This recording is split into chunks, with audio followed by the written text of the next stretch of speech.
Hello, everyone, and welcome to the Sunday Pub again. I was out of town last weekend, so no pub, but we're back. How is everyone doing? Let me just, I've unfortunately lost a little trust in Restream.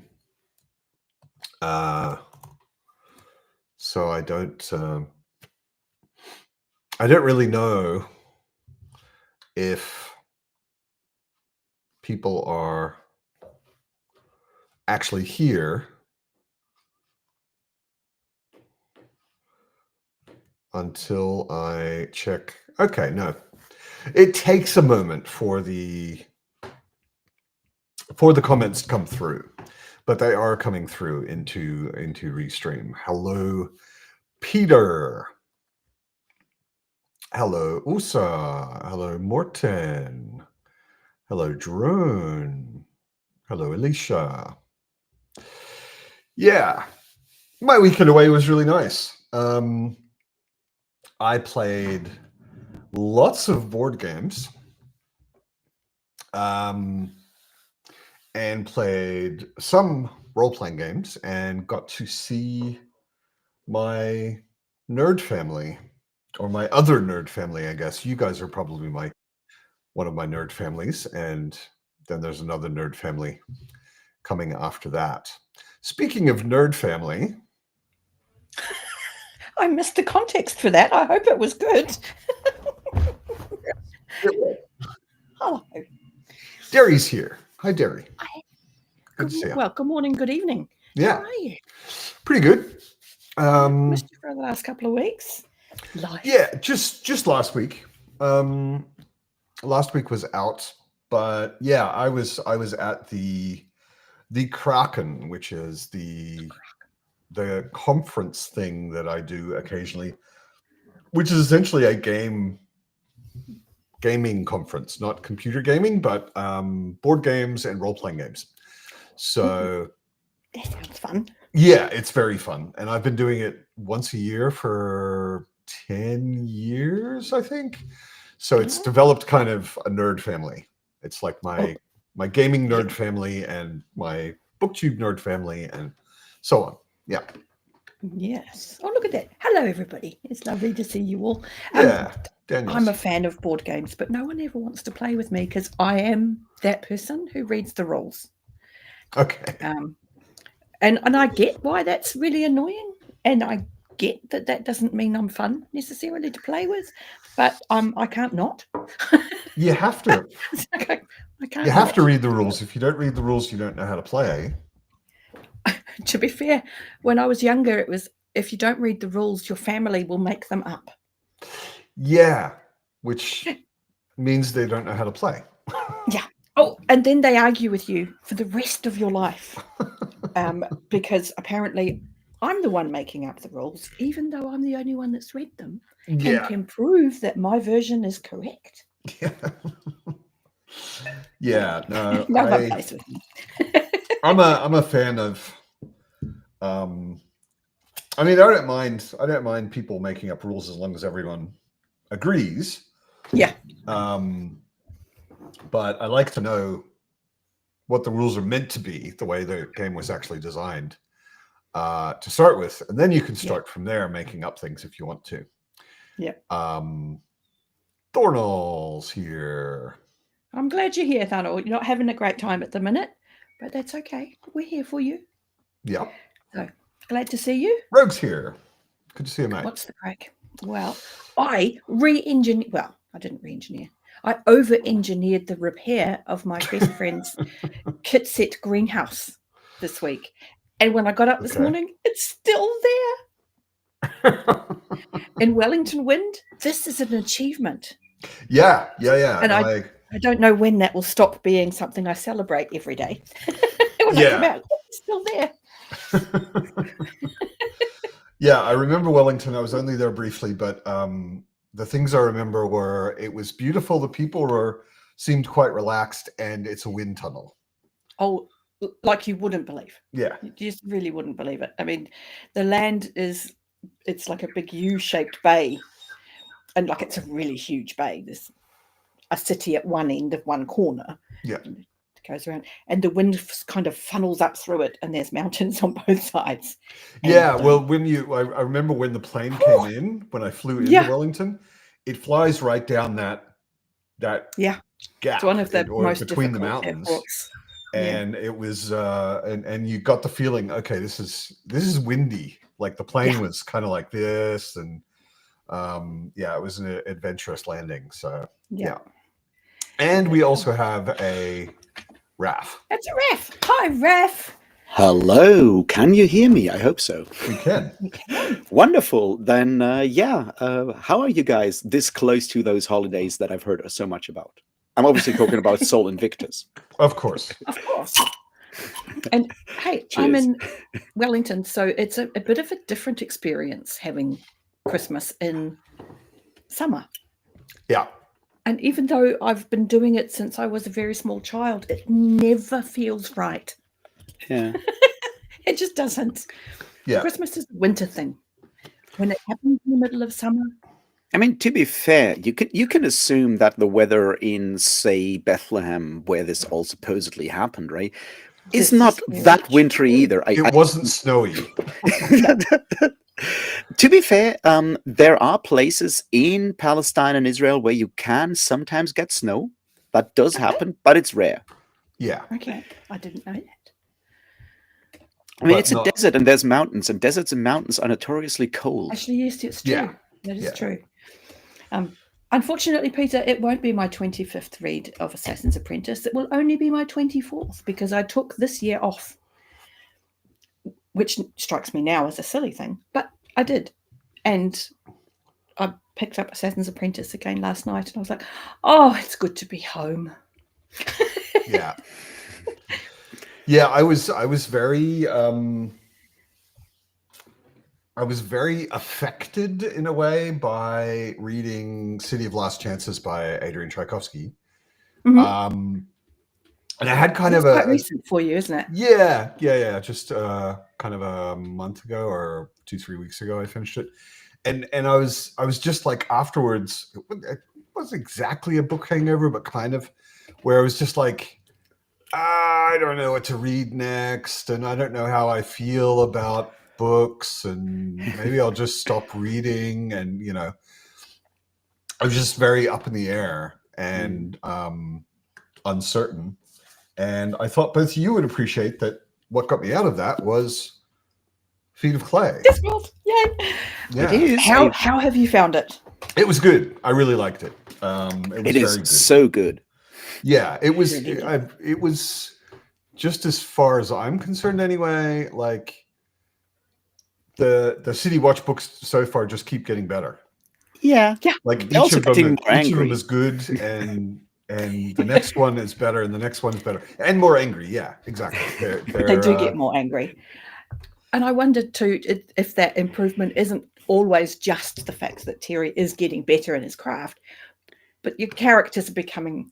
I think he gets more of a clearer handle on what he's doing with Vimes and so forth. Between the jump between guards and men at arms is gigantic, and with from Men at Arms to Feet of Clay, he does sort of get like a better handle on like where the city is now, and he gets better at sort of also injecting his anger at society. And this one, it's very much about teamwork is so poverty strong, and classism and so forth, that he does a lot in there. And those parts are just like you can very much feel that Terry Pratchett did grow up in fairly poor circumstances, right? You can tell he knows what he's talking about when he's talking about poverty.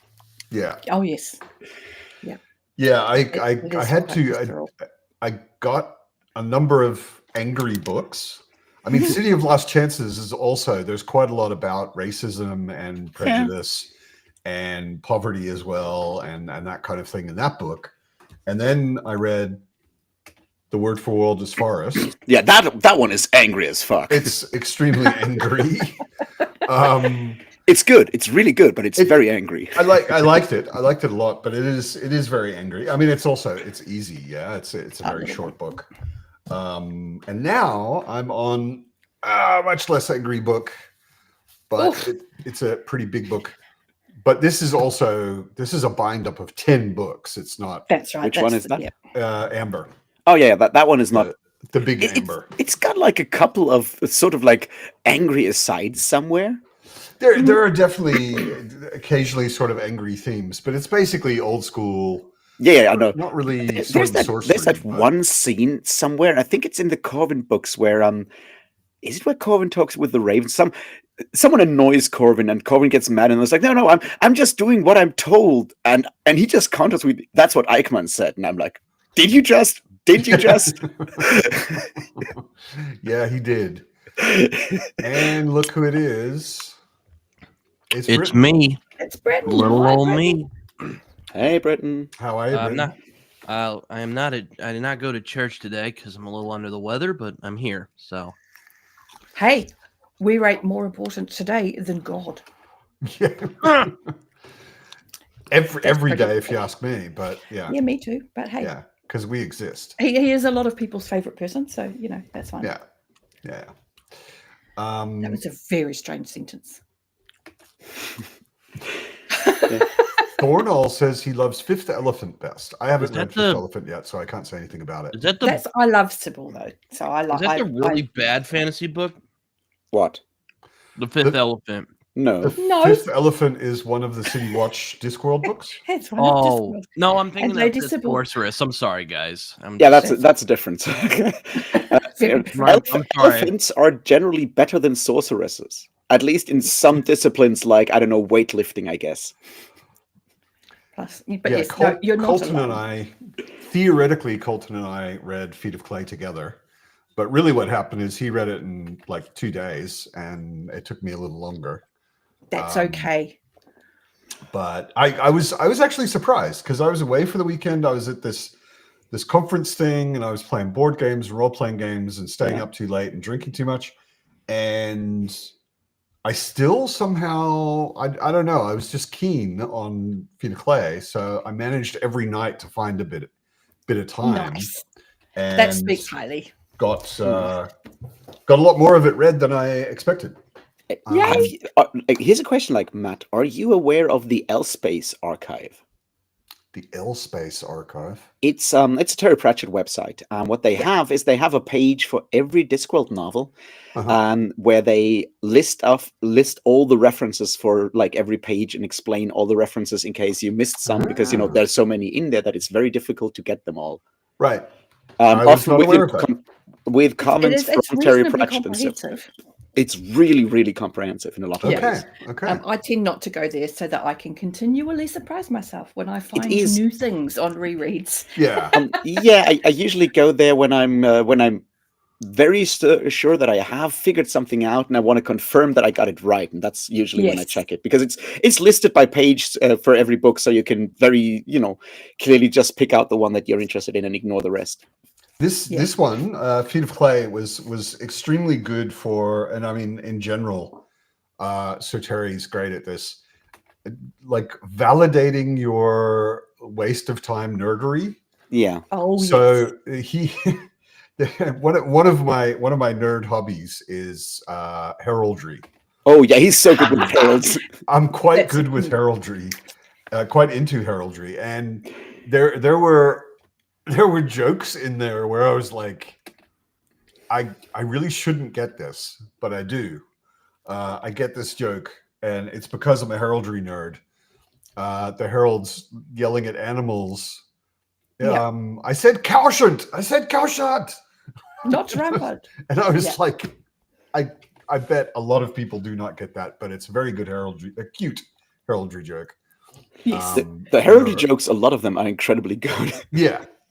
And as you say, you do need a fair bit of knowledge, but then among fantasy readers, there tends to be a fairly good grounding of basic heraldry knowledge anyway, because we are reading about similar time framey kind of things.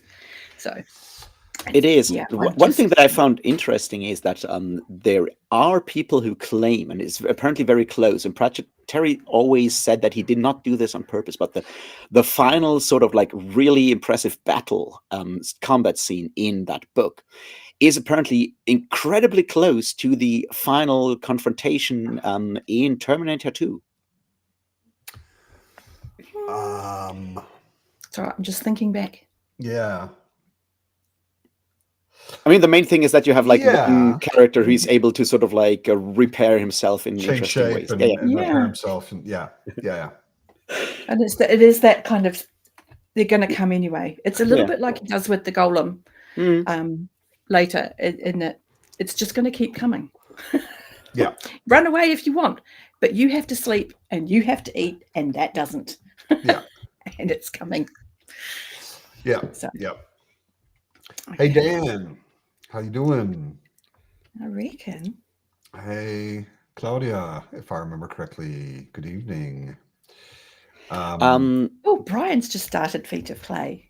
Yeah, Brian, I understand why you prefer reading it on site by site. I think it makes a lot of sense because the Pratchett books do a lot of interesting stuff with typography in the printed versions, right?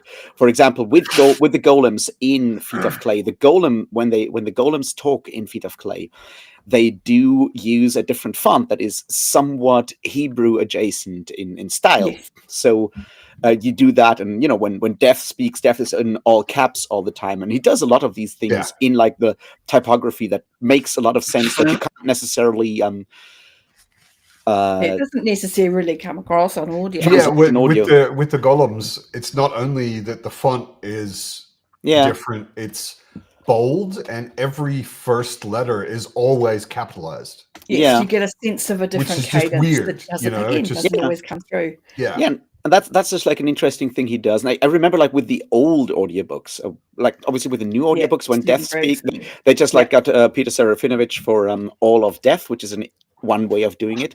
In the old audiobooks, in the beginning they experimented with having like reverb on whenever when Death speaks, it has like an echo behind it. Doing that because that worked for me. No, I think but play also a good Death. Christopher Lee, har har.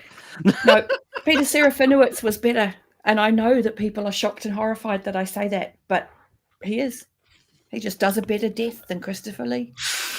So it feels like Christopher Lee's a more predictable choice. I don't know. Well, it was, but Well, I mean, he was also dead when they did the re-recordings. So they were kind of limited. Now, if they had gotten Christopher Lee to do the re-recordings, that would have been perfect. Yeah, getting a dead Christopher Lee would have been the perfect option. I agree. Absolutely. Terry would have loved that. But then they would have had to make a deal with Death to get Christopher Lee, and then they could have just gotten Death, the actual Death, and then we're into a whole meta cycle. But to be honest, if there's one person I would expect to actually come back from the dead to do like some form of recording, it would be Christopher Lee. It would be.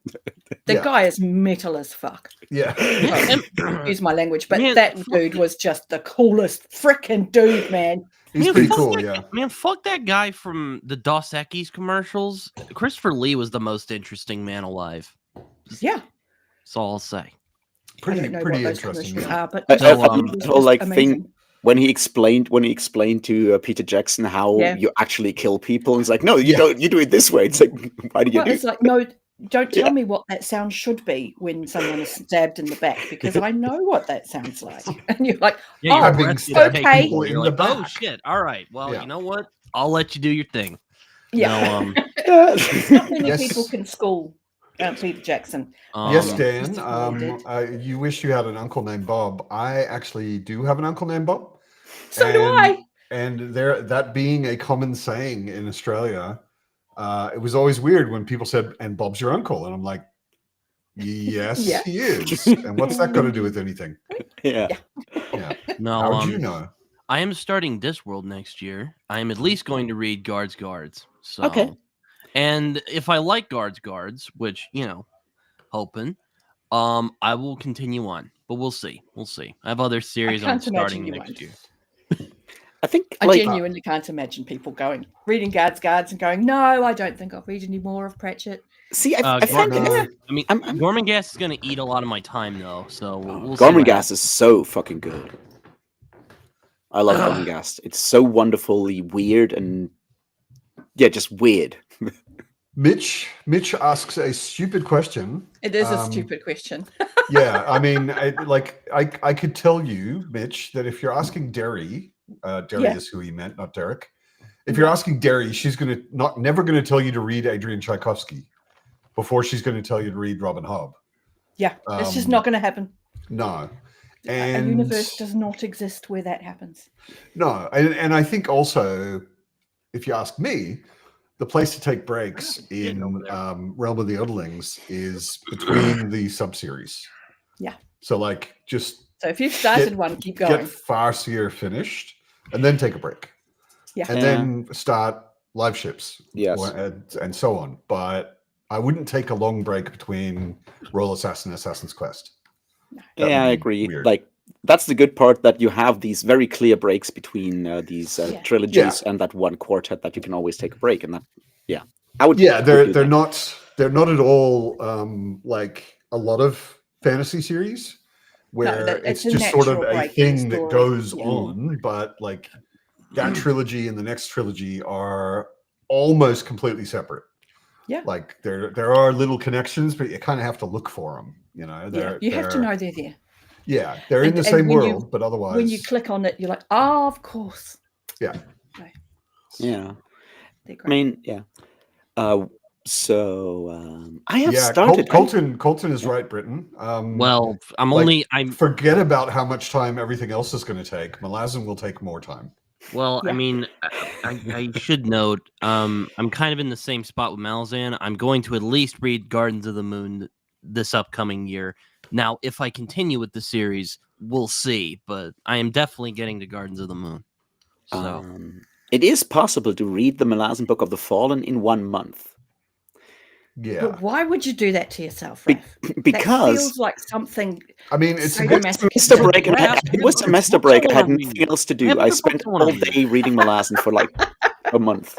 It's a good way to lose weight because you won't have time to eat. But there's other books, Raph. There's other books I want to read. I understand the compulsion to binge. To be fair, that was my second read. Now, it was semester break. I came off, university semester. I was like, all right, I'm going to reread Malazan. And then I just figured I'm going to see what happens if I just don't do anything but read Malazan and read Malazan. And it's like, it is a different experience from reading it slowly. And both are very valuable, I would say. Yeah. Yeah. How old were you when you did that? What? When you did your massive binge, how old were you? I was at uni, I don't know. Early 30s. I was technically finishing, some stuff in history. I already had my degree in computer science at the time. Uni is also different in Germany. People go to uni for like 15 years in Germany sometimes. Technically, I was on like a second study. I already had like a degree at the time, so yeah. You're a crazy man, Raph. Just saying. Hello, Aslan. Hello, Samwise. Mitch is rereading, but still, Mitch, it's a stupid question. If you ask Derry, should I read Realm of the Elderlings or any other book in the world? Yeah, pretty much. She's going to say Realm of the Elderlings. The trick there is, of course, if it's Discworld or Realm of the Elderlings. Yeah. That's a tough one for me. I have started my Christmas reading for this year, and my subscribers are very merciful. They voted for me not to continue reading Drizzt, but they told me I should read Redwall, which is so good. Congratulations. That you don't have to continue with Drizzt. Redwall is so much fun. I'm enjoying it a lot. It's so cool. Also, the word mouse warlord comes up in the first or second chapter, which is already really cool. So would you say it's like Malazan but with animals? It is Mousazan, basically. Yes. Mousazan. I like it. I like that. No, I don't know if you're aware of Redwall, Britain. It's classic children's book, and there's a couple of really cool things about it. That first of all, Brian Jakes is just like another one of those really cool people. apparently he quit school at age 15 to join the Merchant Marine and become a sailor. Based. And then worked all kinds of jobs, and then he came up with Redwall with one of his later jobs, which was reading to blind children at a British school for the blind. And he read books to them, and he was unhappy with those books and decided he could do better. So he wrote his own books and read them to the children, and never planned to publish them. And a friend sent them to a publisher behind his back, and the publisher goes like, "Of course we're going to publish this." And that is interesting because he does involve he has a lot of descriptions for smell and taste and other senses than just visuals, because he was deliberately writing stories for blind people. Reading to blind kids, yeah. And I was like, I've got to put stuff in that they can understand, and I don't need to have lots of visuals, but taste and smell will be interesting. So there is some really cool stuff happening. Plus, you also have mice using massive ballistas to shoot at rats and pouring boiling oil down drains to boil rats and stuff. It gets pretty fucking brutal for children's books. For a kid's book, yeah. No, that's what kids like. Yeah, kids can totally deal with that sort of stuff, or at least a lot of kids can. Kind of reminds me of this comic I always see at my local comic shop. It's called Mouse Guard, I think. Yeah, Mouse Guard's awesome. Mouse Guard is heavily inspired by Redwall, basically. Yeah, it's kind of Redwall the comic. Yeah. Yeah, it is basically that. Yeah, Mouse Guard is an awesome comic. And it's then a great role-playing game as well. A role-playing game based on Mouse Guard. Yeah. Where you play mice or other animals as well. Dan is reading House of Chains in January. He's reading one of those weird, trippy Clive Barker books. What's it called? Imagia? Oh my god. Good luck with that. Oh, Imagica, yeah. I'm reading. Trying to finish Imagica and Remains of the Day. That is an interesting juxtaposition of stories. That's a funny combo, yeah. I'm reading Deathless. You're not going to get those too confused. No. Catherine Vellante, which is I have not yet read. Watched Brandy Durfee's the Redwall videos. Yeah, he came out with more medical disaster yesterday. Oh my goodness! Oh my god! Yeah, that one. I watched the video. Don't watch it if you have certain very understandable fears about stuff happening to your eyes. Is what I'm saying. Yeah. Okay. Yeah, it is bad, but it is not as terrible as the title might not as brutal as stuff that happened to Brian earlier this year. But I had a mini stroke when I saw that. I was like, oh no, not again. Yeah, can't put more of this, really? Brian. But then the film started and he was up and talking and clearly at home, and I was like, it's okay. Whatever happened, it's okay. He's alive. Hello, Book Junkie. Hello, Mac. Yo, Mac, let me tell you what Mac did the other day. So I woke up. Let me guess. He sent a list of all the references in all the books. Yes. He sent a freaking gigantic 10 meters long. On my second discussion I had with Philip Chase on Prophet Be Dan. I'm like, my God, man, how am I going to respond to that? That is the coolest thing about Mac is he lists all the references. But my Lord, man. Yeah. I'm reading Sign of the Unicorn in this extremely big, extremely floppy book. It's the third. Sign of the Unicorn is the third or the fourth? Third. And the fourth is Hand of Oberon, right? Exactly. Okay. And I'm rereading this for, I don't know, the fifth time or something. But Amber is such classic fantasy and still, to my mind, one of the most original as well. Nice. It's got so many interesting ideas in it, which then pop up in other places. Like the Trumps in Malazan are very much inspired by Zelazny, and it's a very multi-dimensional. It's not exactly a portal fantasy, but there are lots and lots of. It's got a bit of a multiverse vibe, the same way you have it with, something that Guy Gavriel Kay does sometimes do, and the way that, Michael Moorcock definitely does. Michael Moorcock. Yeah, both. I think the interesting, you're right, it has a very classic fantasy feel in some ways, but I feel Amber has aged incredibly well because it does so many weird things. Yeah. What hasn't aged that well is the male-female thing, the gender stuff in it is I agree. Kind of embarrassing. Like it's a royal family. It rotates around a royal family. And the only people who really count in the royal family are the brothers.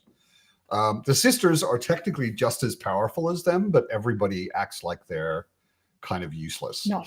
So it's just like the usual, like, ha ha, woman. No, it's more like dudes writing in the opinions.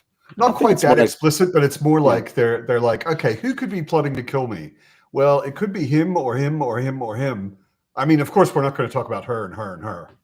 You know, it's just, it's a little more subtle than advantage. You know, you never see it coming. You know, that could be a good, and that actually is part of the story in a way. Yes. I think so. The way I've always read that, at some point. The way I've always read that is that my impression was that Zelazny was just felt more comfortable writing about men, and that's sort of like, because he never denigrates the women in any way. It's more like he just doesn't write much about him. So it felt more like he's more comfortable writing about men, which I get. Which does cause the question: why include the sisters? Because he's clearly smart enough to understand that, like, just having dudes feels wrong. Having a family of 10 kids, that's all boys. But that's almost worse. Yeah. Because, you know, women aren't just there to go, we're here. Yeah. I think if you can't make us part of the story. I mean, there are women in those books that do stuff, and they are arguably very powerful and do in fact have key roles in like the plot. They just don't get as much page time, I guess. I also kind of go back and forth constantly in my head when I'm reading it between, does Zelazny just not think women are that important? Or do the characters not think their sisters are that important? Yeah, that's the other part, because it's written in first person, so you never know if it's just Corwin being. Corwin is arguably a very smart dude. He's very strategic. He's a bit of a genius, but he's also a bit of a dick in many ways. Very much so, yes. And he's the main character, and he's telling the story. Right. So it's clear that he doesn't think his sisters are very important. Right. He likes them. He's kind of got a crush on one of his sisters, which is a whole other thing. And he's look, they're all sort of stepsisters anyway, so he's very much on trend if you look on the internet today. Okay, that's okay. That's not as icky. I mean, they're all icky, but it's still icky. They all share a father. Some of them are hundreds of years apart. Like they didn't grow up together, and they have, I think, almost all of them have different mothers. I think it's I more say like this because I have siblings with a different father, yeah, and I didn't meet any of them until I was an adult. Yeah. And one of my brothers came to New Zealand for a visit, and we hung out, and it was freaking brilliant. Got on like a house on fire, and when he left, I thought, I understand now those stories you hear about people who didn't know they were siblings and got married because they were like, no, this is my soulmate. We clicked. You're in sync. And I got it because I was like that with my brother. And I thought, if I didn't know we were related, I would think this was true love. Right. So because we were just so in each other's path, you know, like, yep, I know where you're going with this thought. I know what, yep. Yeah. So like when you guys were hanging out, did he go, man, have you heard of this book called Guards? It's fantastic. No, but I did give him one to read on the plane home. Of course you did. I mean, like in general, I think it's more apt to think of the royal family in Amber.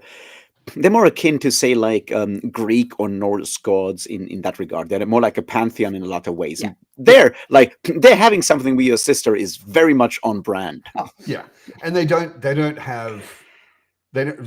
pretty much don't have any of the characteristics of a family that you would normally expect. Except for all the infighting. Yeah, except for all the infighting. Although the infighting is much worse, hopefully, than most families. Because they literally are trying to kill each other quite often. So, yeah. To be fair, some families aren't exactly healthy. No, that's true. So. Peter, when will I get to House of Open Wounds?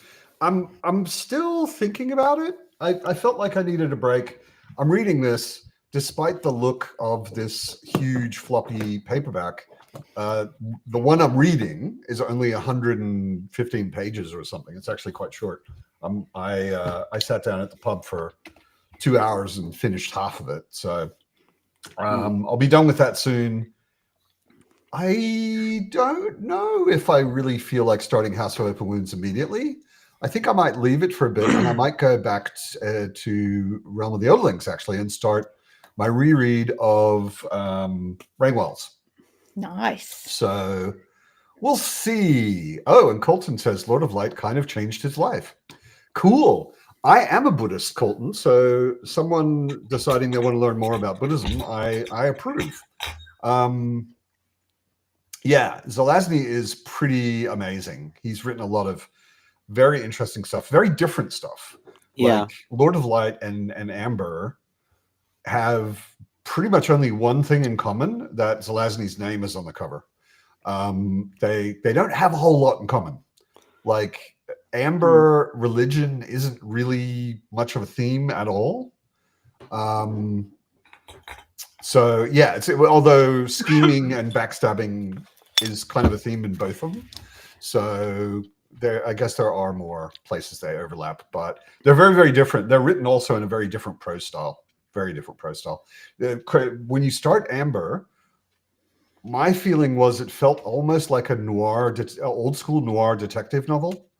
The way that Corwin's voice, like it's a first person. Yeah. So Corwin's voice is kind of dry. It has that short, sort of low style. Clipped. Yeah, it's a little Marlowe. Yeah. Especially like the beginning of it. Like later it's kind of opening up at the first book. The first part when he tries to find out what happened and all of that, it's like, that's it's very much a detective story. The first book is kind of a detective. Half of it is kind of a detective story. I still want to read Dies Irae, the one that Zelazny wrote together with Philip K. Dick, because that sounds like something that will... That sounds like crazy shit. That's a meeting of minds. It sounds like that'll need some mind-altering concepts. Yeah, you'd be surprised by how little actually psychedelic substances Philip K. Dick took. He was mostly on speed. He took a lot of speed, but he did not take he took some MDMA once or twice and said that it was way too much for him. He didn't need like more stuff than I imagine with that imagination you don't need chemical assistance. I was about to say I think his imagination was just strange. I don't even think it was really, I mean, the drugs probably helped, him keep going. But I think it's hard to try and measure somebody's imagination, though, in that once you start creating, you can just follow a path to some pretty strange places. But I would love to have been a fly on the wall for those writing sort of sessions, because those two minds. The way this came together is that like one of them started the book and was looking for a collaborator, and the only one who said yes, I'm going to help you finish this was the other one of those two. And I keep forgetting who started it, because it's a bit of a weird story, because they asked someone else who took a look at it and goes like, nah, I'm not touching this. I'm out. I'm not getting involved in that. Okay. I just love the idea of those two people bouncing ideas off each other. Because, Peter says Rainwells is incredibly underrated and I have to read it. Really Aslan says, no, I have to read House of Open Winds. But I won't be, if I start rereading Rainwells, I will not be just plowing through all four. I will be reading the first one, and then I'll probably jump back to House of Open Winds. I don't want to leave House of Open Winds too long, but I feel almost like I've been unfair to other authors lately, and that I've just been reading so much Tchaikovsky. That's easy enough to do, though. It is, and there's always another. A lovely friend sent me another Tchaikovsky book for Christmas. Thank you, Tori. So, wonderful! She's such an angel. So I've got I don't know. I've probably got about 6 Tchaikovsky books that I haven't read yet. Don't worry. By the time you're done with all of those, Matt, he'll have like 3 more. He'll have 12 more out. He'll have written 5 at least by the time I finish those. Yeah. He's a fire hose. There's always another one. There's always another one. Yeah, I would agree with you, Colton. I think it's extremely unlikely that Zelazny was not taking any psychedelics when he was writing Lord of Light. Yeah, I think he actually did the foreword of my copy of the copy I own for Do Androids Dream of Electric Sheep. Could be. Well, there you Apparently, go. he was a friend of Philip K. Dick. So, yes, Daniel. That's very much the thing. He went into a psychosis, and we know that. There's the whole latter part, like of his work, like the Valis trilogy and the exegesis. If you really want to get fucked up, I highly recommend. I've mentioned this before. There's a book called High Weirdness, which is the PhD thesis of one Eric Davis, who is sort of like, I think his PhD is actually in religious studies. And he looks at Philip K. Dick, Robert Anton Wilson, and Terence McKenna, and how psychedelics and science fiction and counterculture sort of came together in the 60s and 70s. And it talks a lot about those things and like Philip K. Dick's mental breakdowns and the tragedy of Robert Anton Wilson's whole like thing when his daughter was murdered, and how that very much had a hard break in his life and so forth. It's a very interesting book if you're into religious studies and don't mind someone quoting Bruno Latour on you on the sides. I highly recommend it. I've learned a lot. I do actually, Thornall, want to read Creatures of Light and Darkness. I am very interested in reading that. Also, Zelazny. I just want to say to Terry, weird. The Warlord Chronicles by Cornwall. Oh, so good. Yeah, I've heard that. Look up a name pronunciation or do the audio, which is fabulous, by the way. Yeah, I've heard that, and I really want to read Welsh names those. are fun. But I haven't gotten to those yet. They're really good, like really good. Peter says House of Open Winds is a standalone, more or less. Yeah, I understand that. The I've got all three of the available books already, and Jared's here. Hi. And I understand they work that way. So yeah, I think gaps between is fine. How you doing, Jared? I'm doing okay. How are you guys? Pretty good. Merry almost Christmas. Almost, yes. I didn't. Wait, you're a Buddhist though, Matt. Does that mean I don't understand anything about the rest of the world and how people live in it? That is correct. And Christmas is just what we're calling the midwinter festival that's been. Yeah, Jesus probably No. We call it Sol on December Invictus. 25th. We call it Sol Invictus, and we slaughter a bull. Yeah, it's all about blood and beans. I call it Festivus for the rest of us. So yeah. There you go. There you go. See, Rogan enjoyed Warlord Chronicles. Yeah, I've heard almost exclusively great things about Warlord Chronicles. I will not say anything about it. No. Yeah, I feel I have made my points on Warlord Chronicles, and I think I have very good reasons to explain why it sucks. But apparently you do. Yeah, but I'm also used to people not. This goes the other way. Yeah, and I use common in it. Now, I've resigned myself to the fact that though I have good arguments for a lot of these situations, there are people who read books just to enjoy them and don't want to think about the underlying ideas. And I can't change that. I just, feel I have a right to tell people that the book sucks. Yes. But preferably only when they ask what you thought of it. Yeah, exactly. And not when they're telling people what they thought of it. Yeah. Death Dealer asked, do you guys like Elric? I do. I grew up on Elric. I do. I read Elric when I was a teenager. With a name like Death Dealer, I expect that kind of question there. He's a bit of an angsty sourpuss, but I like the books. He's that is another of the fantasy tropes.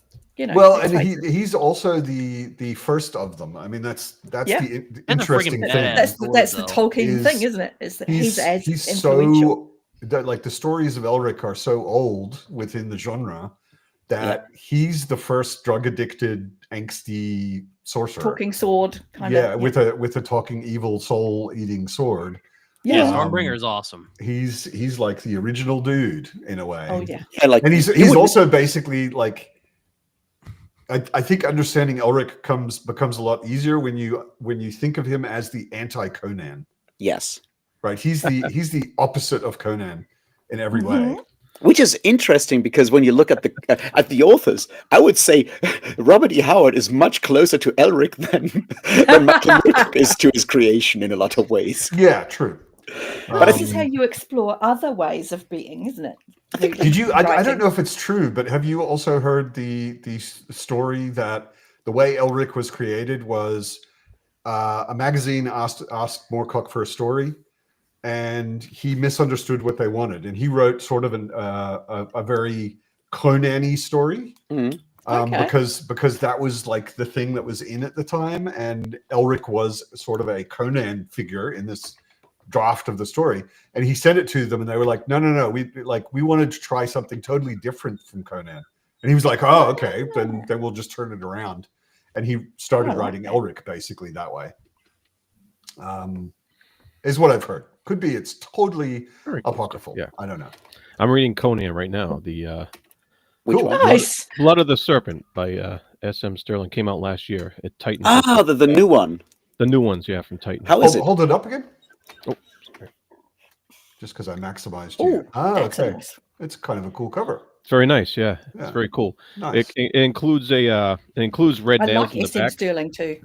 And it actually is a prologue story to Red Nails, so it's pretty cool.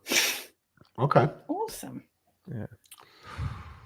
Cool. I know of S.M. Sterling because he co-wrote a couple with Anne McCaffrey, which is where I first discovered Sterling. It says he was on the New York style. Yeah, he was on the New York Times bestseller list for other stuff, but so it's pretty good. He did one that I still count among my favorite McCaffrey stories, which was The City Who Fought.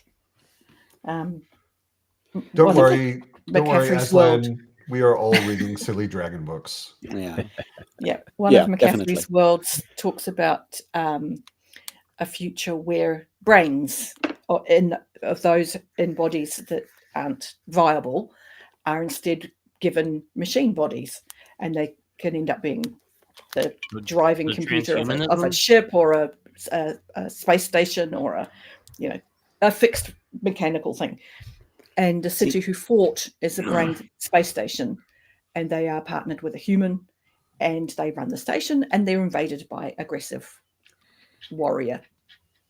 I am not reading silly dragon books. I'm reading silly mouse books. That's true. Yeah. As long as they're silly. I have to acknowledge Daniel's Buddhist joke. Buddhists aren't allowed to know about Christmas. It makes Vala Kadashvala sad. Yes, it does. He gets very sad when Buddhists turn their back on the one true religion and turn to Christmas. Yeah, I'm so joking. Just in case anyone can't. I think like the Elric thing, why Elric feels so good to me now, and why I understand that someone like Britain would call him a sourpuss, right? Elric is the point is Elric is a really good subversion of the Conan trope, because Elric has fucking depression, and it feels like that. And the sad thing is not only depression, but he's like physically weak. He's drug dependent. He's sword dependent. He has in a way no power of his own. And the thing is, like, if you have ever either had those kind of mental health issues like depression, or know people that have chronic illnesses and or depression or both, those are unfortunately not always, fun people to be around. So Elric not, being just, sad one moment and then going all badass on the world is realistic. It doesn't make necessarily for more entertaining reading, but I think for a book, for stories that started, back in the 1950s, I guess, Moorcock went very, very far into the psychological sort of like side of things that in a way that fantasy at the time did not necessarily do. And that's why they hold up so well, because they are good explorations of chronic illness and depression. I would even go a bit further and say Elric isn't depressive. He's manic depressive. Yes, because he does go from that extreme. He goes in these extremes where he will suddenly explode and be super energetic and powerful. Yeah. But over the top also, like you can't deal with him when he's like that. And then there's certainly some bipolar elements in there. But I think it's the chronic pain and depression. I see you, Bix. I mean, that's sort of like the problem that those kind of characters, the better you describe characters with those sort of things, sort of traits and those sort of challenges, the harder they get to read. Like Thomas Covenant is the same thing. It's like you read the Thomas Covenant novels, and Thomas Covenant is hard to read. He is painful to read because he's well, he feels bad, and I get he's it. an extremely unlikable character. Like he is extremely hard to like. Yeah, of course. But he becomes easier as the series continues. He becomes easier and easier to at least sympathize with. The better you understand him, the more you like. Oh, okay, he's the not more you just learn an about asshole. him, and the more redemptive his story gets. Yeah, and his story does have a little more, but an upward curve. That first hit in the face when you first meet him, though, it's the first book is hard to overcome. Really difficult. Like you're like, oh, I'm going to be spending a lot of time with this guy. Yeah, I don't want to. I'm not sure I want to do that. But if you've ever been, have had like a disability that is visible to others in the way that they see that you have that, you feel that being set apart, that being othered, or not being seen as part of the crowd, and that can make you fucking bitter. And I get it up to a point. And and that's the thing is like those are not necessarily fun to read, but they're necessary to read in a lot of ways because. How would you ever get this unless you know someone and you have conversations? And a lot of people don't have that, luxury or whatever. Yeah. So reading books like that can help sort of build empathy. But it's hard work. Yeah. The other thing it's a fascinating character because it's around such a fascinating world too. So it helps. That as well. The visibility of difference is an interesting point you make there, Raph. Because when I was much, much younger, when I was very little, I was deaf, and I had. After my surgeries, I had, because this was a long time ago, I had like a hearing system where I had things in my ears, and I had to wear like an electronic box on my front that was on a vest.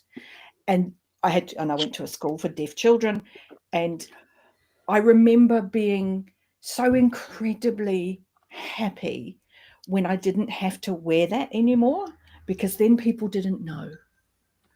And that visibility that you speak of, Raph, it's such a thing. Yeah. And it's a thing that I think almost everybody doesn't realize they do. Yeah. It's a even as a really little girl, I remember that feeling so clearly of just that slightly longer glance, that slightly longer look where you've entered somebody's mind and they've gone, oh. I'm not only different, I am obviously different. Yeah, and the way that Thomas Covenant as a character in the first book and the second book is actively fighting against other people's pity, because you don't want pity in that situation. You want to be, you want acceptance. Yes, and that's a huge fucking difference. Yeah. Helena is asking, does anyone do regular sprints on their channel? I do regular sprints on my channel. That's what we did. Sometimes. Every Sunday. Every Sunday. I mean, if that's what you call regular. Alan also does them. Tori does them kind of spontaneously. I do all the time. I have been doing sprints, but that's like the time zone thing. Regularly. I've been doing breakfast sprints every morning, 8 a.m. my time. On weekdays, I do 2 sprints of 45 minutes with rambling in between. And I don't know where you are, Helena, but if you're on the East Coast of America, that's 2 a.m. your time, which is probably not that convenient. But Raph has been doing, She's in England. Oh, okay. So it's only an hour behind. She'd have to get up maybe a little earlier than usual. I'd certainly have to get up earlier than usual. I am not up for Raph sprints. I sometimes see that the end of them is still running when I get up, but it's my evening people are doing when sprints. Raph goes live, and they're mostly there to get me out of bed and actually get me doing shit. That's what this is for me on a Monday morning. Now I actually have an alarm on a Monday morning, and it just says pub, and I'm like, I will get out of bed for the pub. Are Thomas Covenant books as slow as people say?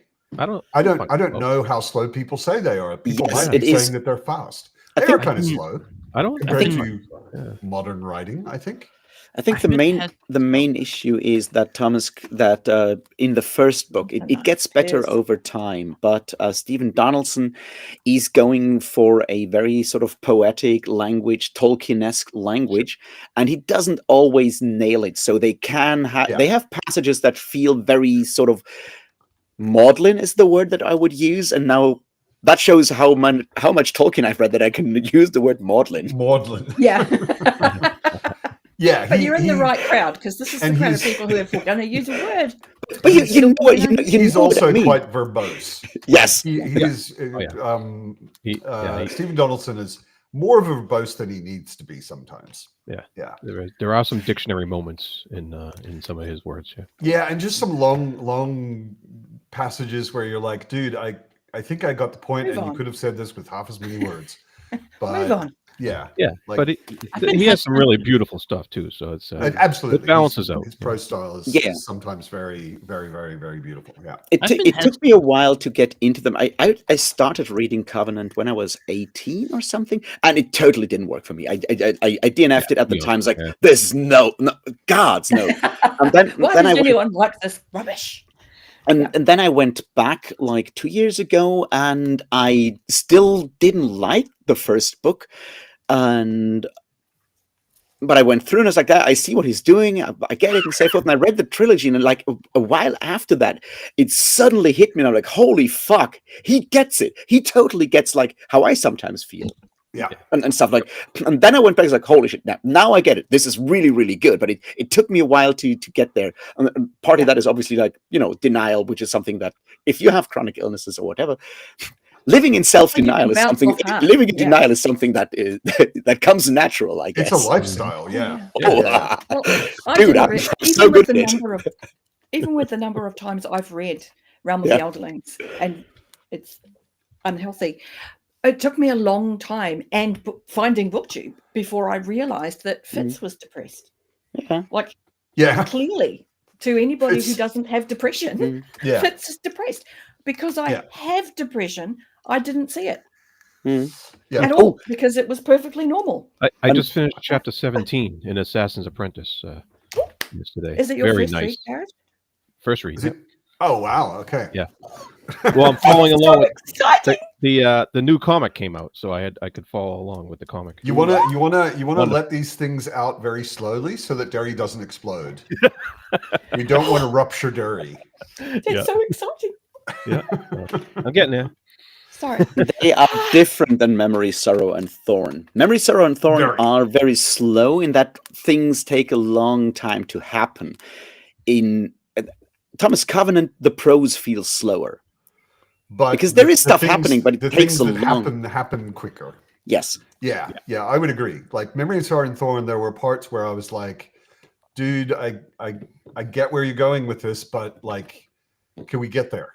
It's like there are long sort of development passages between key things happening, whereas Thomas Covenant moves pretty quickly in general. I think but so. the not even that long. The first trilogy is not. No, I was actually really surprised. Like when I read them as a teenager, and I was the opposite of you, Raph. I fell in love with them as a like 14-year-old, and I was reading Conan at the time. I was not in a situation where I would be able to acknowledge my problems. Right, you weren't yet into thoughtful but depressed, horrible people as main characters. No, I was very much in like a violent. Let's just slaughter everything. And when I decided I wanted to reread them 2 years ago, I bought a box set. Yeah. Which is all 6 novels, and it was as thick as 2 of them were when I was a teenager. And I was like, what?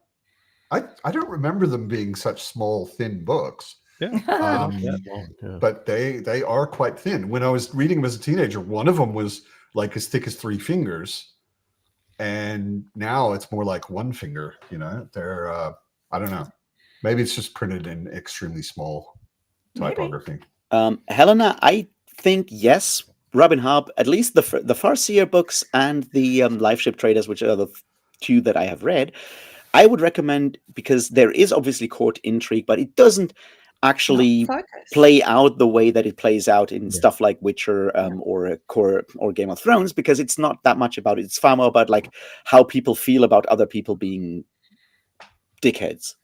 Yeah, it's a far more intimate story than anything you'd think of as having court intrigue, because it's first person, and Fitz isn't part of the court, so he's observing rather than trying to juggle it himself for the most part. The court intrigue that's relevant in the at least in the Farseer trilogy is like It's not 5 much people. more personal. Yes, It's like Fitz and another person. It's not Yeah. sort of this Game of Thrones zoomed out view where it's Yeah. like, oh, those Anything guys are layered or this political guy. is separate. Yeah, it does it's have an like a actual much beef with smaller the cast person- of characters as well. yeah.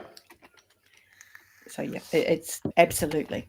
And because it Absolutely. is a first-person narration, it is much easier to follow along because all you know is what Fitz tells you about what he sees, and you just It's go along much with that. easier to Yeah, keep anything and- that is going on in your brain.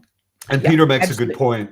Hobb is technically much slower than Memory, Sorrow, and Thorn, which is really saying something because Memory, Sorrow, and Thorn is pretty fucking slow. But You really don't Hobb's care. Hobb's character work. I mean, I literally recently rereading it. I found myself reading Fool's Errand. Oh, it's my favorite. The first book for in exactly the that reason. third trilogy. And I got about halfway through it and I was like, I just read about 250 pages of two people, nothing. only two people, sitting in one place, Yep. talking. Yep. And I loved it. Yep. Mhm. I loved every minute of it. And Yeah. at no point did I say, could you get up and swing a sword, please? Or could you guys And if go anything, off it's and do a quest disappointing or when something? they do move away from that scene because it is such an amazing space to be reading it. It's stunning. Not only would I be perfectly happy to read 300 pages of Fitz feeding his chickens. Yeah. It's my favorite part of the entire series. Yeah. I adore that first third of Fool's Errand. It's like and I Hanging out didn't with my best friend. I didn't It's the didn't most consciously realize it was happening in a way. You know, I was just flowing with the story and enjoying it. And then I got up to about the first third, through a third, or about half of it, and I was like, wait a sec. Yeah. I just read a whole Nothing. bunch where nothing happens.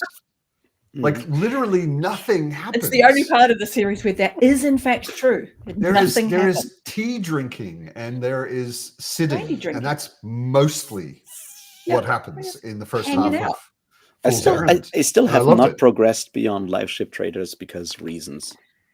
That's okay. It's me, so we won't get into it because I No, would it's feel like, personally I attacked. do own almost the entire rest of all the Realm of the Elderlings already. I read Farsi and I read Live Ship Traders over a decade ago, and at the time the next trilogy wasn't yet fully finished. Or was that almost 2 decades ago? Whatever. It's been ages, true. right? Yeah. It was before 2010, is what I'm saying. And Well before. And then I just took a break and just never got back into it. I kept buying the books when they came out and everything. And I'm like, yeah, well, I'm going to get back to it. And then it was just like so long that I'm like, I got to go back and read, Farsi again to get back into it. And then there was a situation where I was planning, or we were planning a buddy read with someone else. And then they kind of dropped out of it before we actually started, and then it just constantly kept pushing it back. It's like, it will happen. I will read them, possibly next year. Who knows? I'll probably Just tell sing no out, one Brad. about it. What? Because I'm always rereading, with the exception of this year. But back into the normal swing of things as of last night. So Sorry to hear that you're feeling down, Yeah. Tornal. Yeah, we do I can care. relate. I think all of us can relate. we've most of us have had times similar where just that was one of the interesting things for me. I mean, I've been dealing with depression pretty much forever, and it's generally something you don't want to talk about. You don't want to tell people you have depression. You don't want to be that open about it. And when I had my first kind of break in my channel where I stopped making videos, when I came back, I made a video where I was like, okay, I want to be honest with all of these people who've been watching me regularly and sort of forming a community. I want to be honest with everybody what's going on, why that happened. And I made a video about it. And then I realized pretty much everybody on BookTube is depressed. Oh, yeah. Because everybody wrote me. People wrote me in the comments, but also then direct private yeah. messages. And people were like, dude, I know exactly what you're going through. I've been going through it myself. Jimmy Nuts has also talked about his struggles with it. Me and Dan have talked a lot about it because we're on a similar, I don't know, at a similar point together, I guess, in our working on it. And that's like one of the reasons that like why I felt like when the whole like dark side of BookTube thing came up, it's like, guy, when I made my video and it's like, hey, look, you need to understand that if you are struggling with mental health things, then these pressures of making videos and looking at the numbers going up and down have a much bigger impact than if you are not struggling with this. And people going like, well, if you're unhappy with BookTube, then you're doing it wrong. You're not understanding where a lot of us in this community come from. You need to understand that there is a second layer there. I mean also just don't look at analytics at all. It's a very weird mixture. Having being someone who has mental health issues and at the same time being someone who is performative. Yes. Right? Like a lot of people who have mental health issues just collapse into a corner, want to stay in bed all day or whatever, and they would never in their wildest dreams think about going on screen, talking with people on screen, seeing, having everybody see their face. All of us obviously don't have that second problem. Yeah. But a lot of the reason you end up doing it, or at least a reason in the back of the head that you're doing it, is it gives you kinds of validation. Absolutely. It makes you feel better about yourself if you're sitting out there performing and everyone's like watching. Everyone's actually validating that you're entertaining, that you're interesting, that it's good to talk to you. And because I'm introverted. But when I'm on here, it's okay. You know, it's And Thornal, like, good luck that things get better with that other person, and you can. Oh good luck. Good luck there. Possible, sorry to hear about that. It's more grievous, then life sucks sometimes, and be kind to yourself. Treat yourself like a plant or a pet. Do the things you need. Pour water on your head. Water, drink water, good food, and get some sun. And if you just can do those things, to be fair, will be better. To be fair, pouring water on your head does actually help. A shower can be so incredibly empowering. But it can be hard when you're going through tough times. Well, I know. Yeah. So be kind to yourself, Darnell, please. I don't have that much going on with people close to me right now, Thornal, but one of my close friends, oh my God, as a story to relativize a lot of things that were going on in my life, it was perfect. A very close friend of mine recently, I just texted him like, how you doing? How's things? And he said, well, last night at 11:30, my girlfriend broke up with me in text. Ooh. And then at 1:30 in the morning, the same night, I got a call that my dad had a stroke. Oof. I am now in the hospital with my dad. And I was like, shit. Yeah. Not good. Yeah, no, it's pretty bad timing. Both of those things. So there's always it could be worse. Yeah. Yes. Well, I'm glad you came home, and that. Oh, fine, Thornal. I see how it is. You come to the pub because Derry might come. I see. Okay, that's fair. That's how it is. Okay. Yeah, it's good to know where we stand. It's good to know where we stand. Did Thornal show up before the pub started and already wrote like Hobb and Pratchett like 3 times in the chat before the pub started? No, that's on my stream, Shrek. Yeah. I can have a full-on conversation for half an hour before I go live. Thornal, I actually I have something to admit. This is actually why I run the pub, in the hopes that Derry That's really what the pub is for. That's fair. Obviously. So I can't blame you. I can't blame you at all. Just have a gigantic sign that says "Free Discworld books here," and she'll show up. Oh yeah, I'll be. Oh yeah, clearly. By the way, let me get Stranger Danger if you're giving Discworld away. Absolutely, I'll have a look in your van. Yeah, I'm getting in the van with the free Discworld books, of course. Absolutely, definitely. Let me recommend a book that I read last week, and I finally recorded the video because I felt like I had to reread Mistborn before that for reasons. I read Metal from Heaven, which is already a fantastic title for a book, right? Metal from Heaven by August Clarke. It's about among other things, lesbian biker gangs robbing trains to fight industrial capitalists who kill striking laborers. I'm sorry. I have to. I was going to say Eleven? industrial capitalists who are actually Is that vampires. the newest video you've made, Raph? It is the newest video that I made. Yes. Yes, I did see that this morning. It is metal. It is metal from heaven, and it's about queer bikers fighting capitalism. Okay. Well, that's In a going on fantasy to world. actual TBR. Well, Because Raph, I'll be reading The Great Wind next month. I'm looking forward to your opinions on it. I enjoyed it. So I'm looking forward to it. Yeah. I'm saving the Great Win for 2025.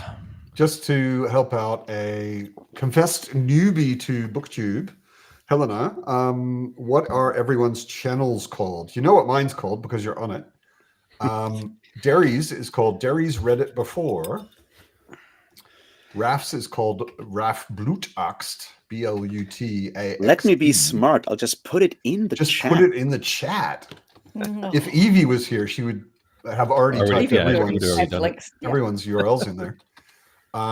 Britain is some oaky dude, and Jared is the fantasy thinker. Yes. Bex has his priorities in order. I'll just say that. Her priorities in order. Oh, her? Why did I Yes. think it was a... I'm sorry, guys. I'm just... Bex That's is all a right. lady. I was about to say it's early in the morning, and I realised that that's only me. It's not. Good my afternoon, brain Ron. is riddled with sickness, so... And it's lesbian biker gangs fighting capital, and it's really good. It's very very fast moving. It's got like adrenaline the entire time. It's That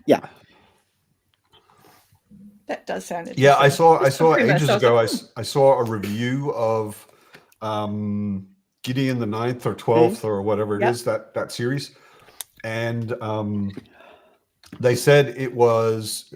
This is the only part of the review I remember. lesbian necromancers in space. Necromancers in space, Yes. and then I was like, actually, that I don't know what the rest of the book's about, but that sounds pretty good. I have only know still Gideon not the Ninth read that because one. Jake I kept haven't. throwing it across the room. Jake Bishop. He's like, I can't destroy this book. It won't die. It keeps throwing. Yeah. I have That's not my read, memory of Gideon the Ninth. I've not read Gideon the Ninth. I've heard very good things about it from people that I trust. I've Overall, also I heard have very two. bad things about it from other people that I trust. So Yeah. Exactly.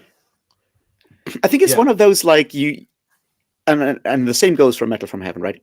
It's the kind of book that you either love or hate. You can't just go and like, well, this is okay, I guess.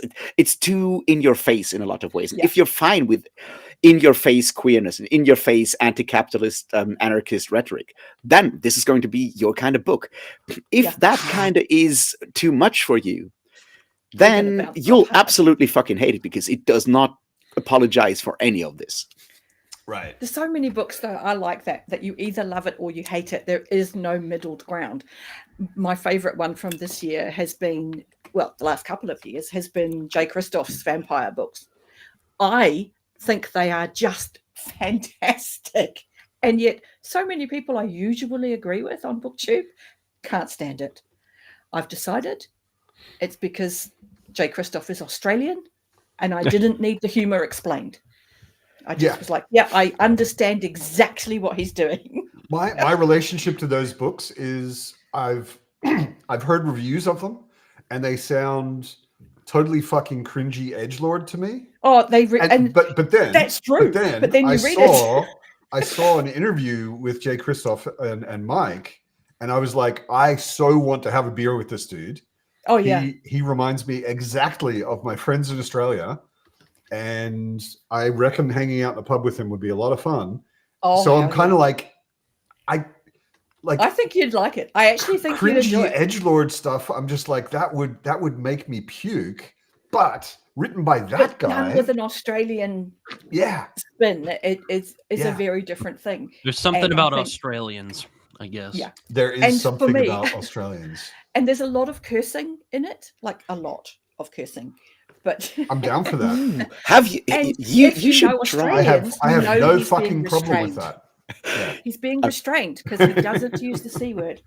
Oh, so if he doesn't use the C word, then he's not actually Australian. But I also punctuation. I thought that was punctuation and not cursing. Yes, But he does get creative. There's some wonderfly creative swearing. Right. You might actually enjoy Gog Magog and Ludluda by Jeff Noon and Steve Beard in that case, Derry, because its main character is an older lady who is also a sailor, and it's written by 2 Brits, and you can imagine how British sailors swear, you know. So it's a book of full of like alcohol and tobacco abuse and an old British sailor woman swearing, and it's glorious in that regard. I have never heard someone say this, but Ron says if you like Book of the New Sun, you should read The Locked Tomb. In my most humble opinion, that's interesting. Yeah, I didn't realize there was any kind of comparison between the two. Well, there you go. I've never heard anyone compare them. I forget the author's name, but it's the Gideon the Ninth and the other. Oh, okay, all right. Following books are the Locked Tomb together. I see. Yeah.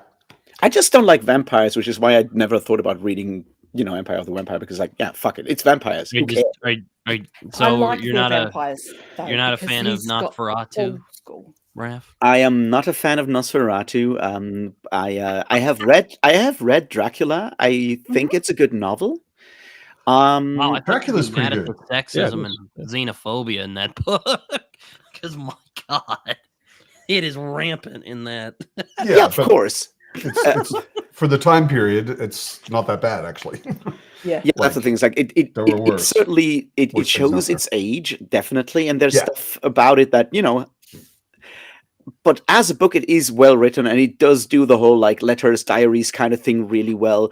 Also, I highly recommend the Audible audiobook version, because it has like every narrator, or in this case, obviously every letter writer or whatever, is narrated by a different audiobook narrator. And the best one is... Which totally makes sense. Yes, and Tim Curry is narrating Dr. Seward. That's great. Okay. Sold. I'll be hitting into Audible shortly.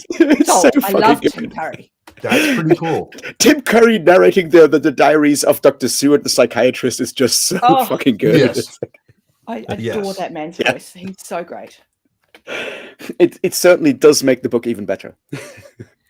I mean, hey, Tim Curry does. As usual, is wrong.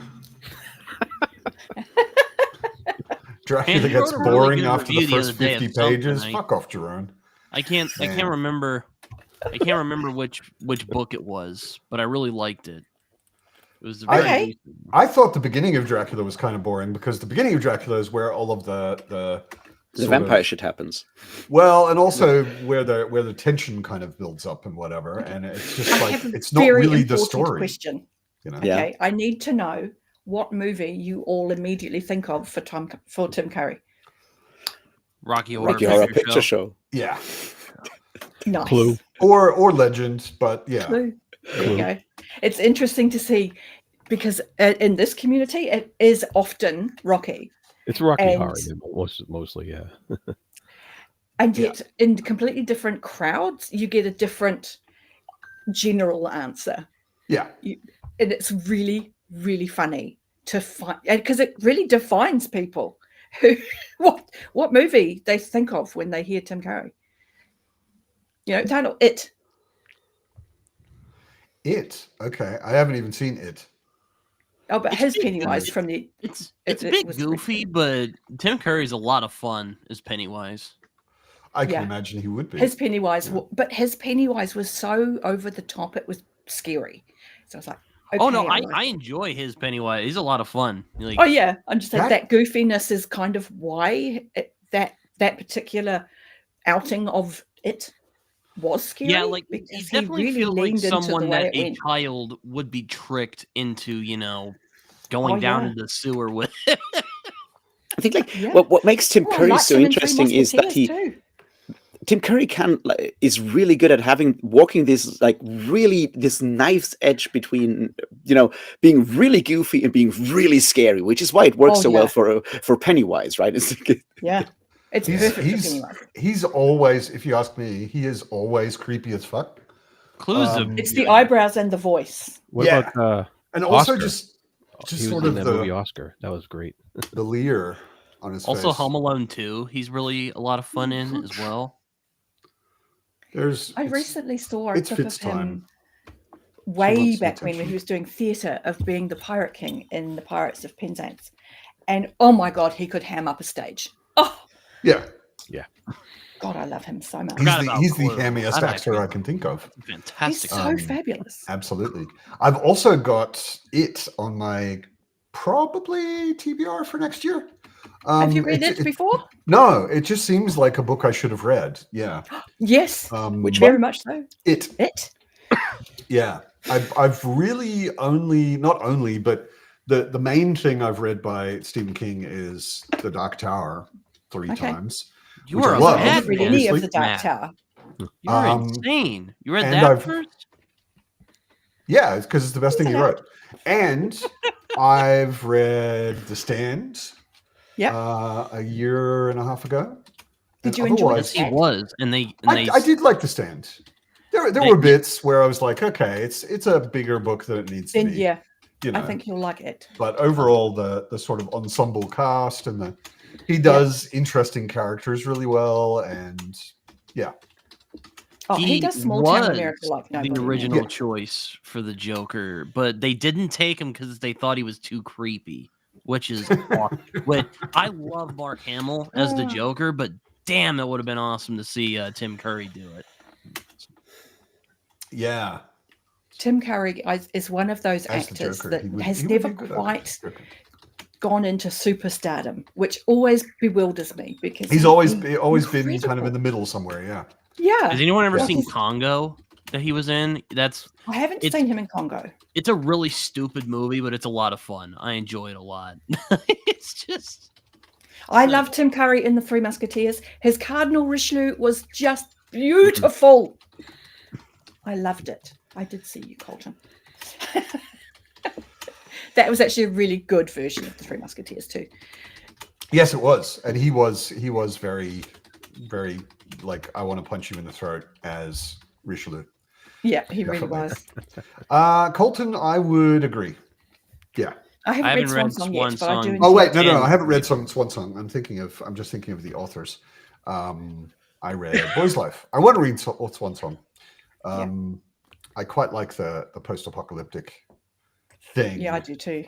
I'd be interested to see that. Why don't we actually do a sprint? It's been a while. I need to sort out the cat. I was hoping to avoid it, but if we're going to do one, avoid a sprint.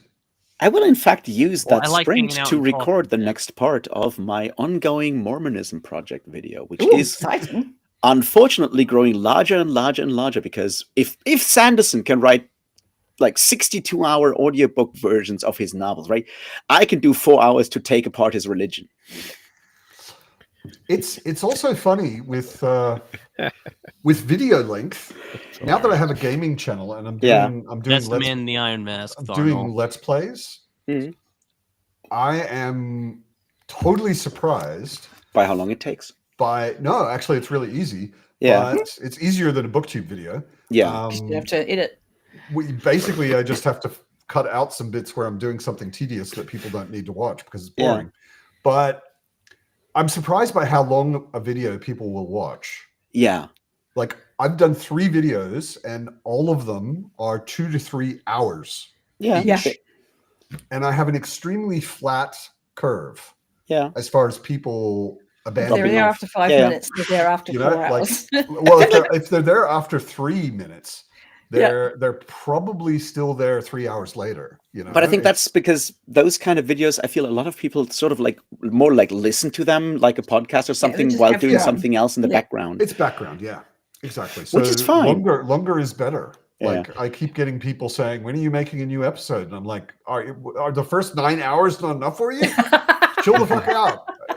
But they want like 150 hours apparently. So but like, I mean, I've read like 25 books on Mormon history, Mormon theology, and all of that stuff. So it takes a while to condense that down into like an actual like meaningful video, because I want to explain why Mormonism, like history, theology, and so forth. So I can then go and look at Brandon Sanderson's books and explain where his faith and his cultural background actually impact his writing. You don't want to include Orson Scott Card? I am going through Sanderson now. I may get to Card later. right now. I'm just You trying to work make your life so difficult, hard on Ralph. these, Raph. I feel like a fake booktuber. No, I feel like what I'm doing with that Sanderson thing is sort of outside of what BookTube normally does. So This is not the first time that you've read an awful lot of something to inform a video that you look history video. The thing is, like, I feel like when I try to do something like this, and I want to be fair to Brandon Sanderson. I don't want to just go in and go like, "Hey, this shit sucks," because that makes it very easy. That makes it very easy for fans of Sanderson and so forth to dismiss my opinion, which I don't want, because it is the internet, Raf, so they will dismiss your opinion no matter how well you explain it. Yeah, because but if I have put all this work in and I have this long bibliography and everything, I can then go and call them fucking idiots for not taking me seriously, whereas I could not do that otherwise. Yeah, actually you could, because I kind of admire the pettiness there, Raph. You're just like, I will do all of this work so I can argue my point better. I want to be able to diss Sando fans justifiably. I'm not trying to diss Sando fans. I think it's actually very interesting, though. I totally admire your thoroughness.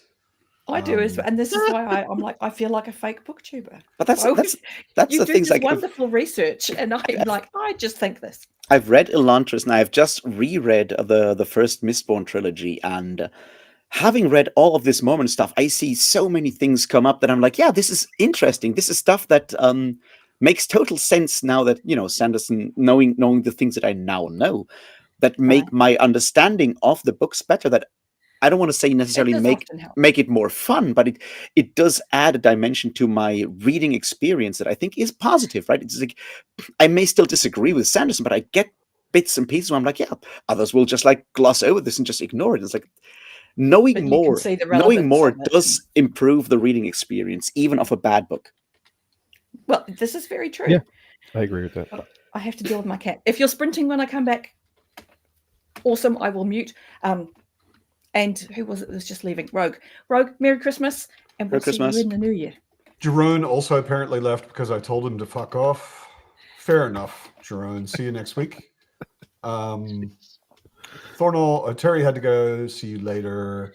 And I think Thornall somewhere in there was also taking off. Or no, he wasn't. Anyway, all right. Let's do what I said 10 minutes ago and sprint until the hour.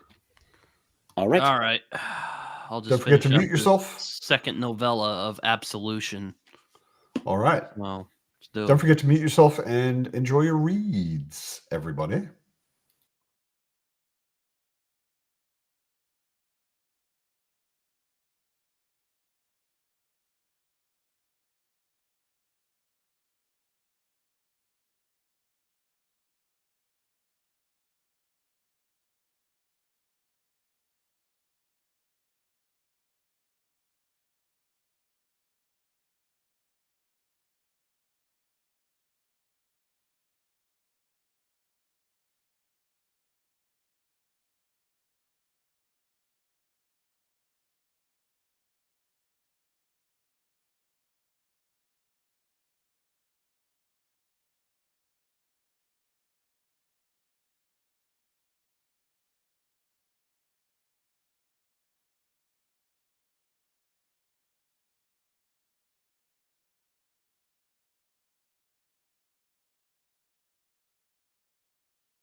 Hello.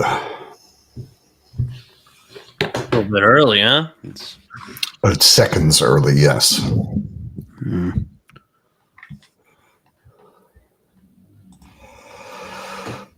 Derry says she will be streaming on her Christmas Day, which is a bit later than ours.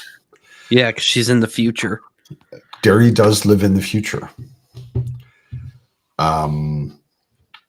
She'll be streaming on Christmas Day. I may stream on Christmas Day. I need to think about it because I have a Christmas dinner invitation. I am also streaming on Christmas Day. So yeah, I'll be like the whole gang is going to be streaming that day. All out. But I might stream a little earlier, or maybe even on Christmas Eve. Raph is sort of here. The black box Raph is here. And I might do what I did last year and stream on New Year's Eve because I do not have any plans. And I usually hate New Year's Eve when I'm single because everybody else isn't. And that's not so much fun. But we'll see. I will be posting about it. So what happened? Oh, hello there. While we were sprinting. Raph, you have a camera in front of your face. There you go. That's better. We're getting a behind the scenes on when exactly. video.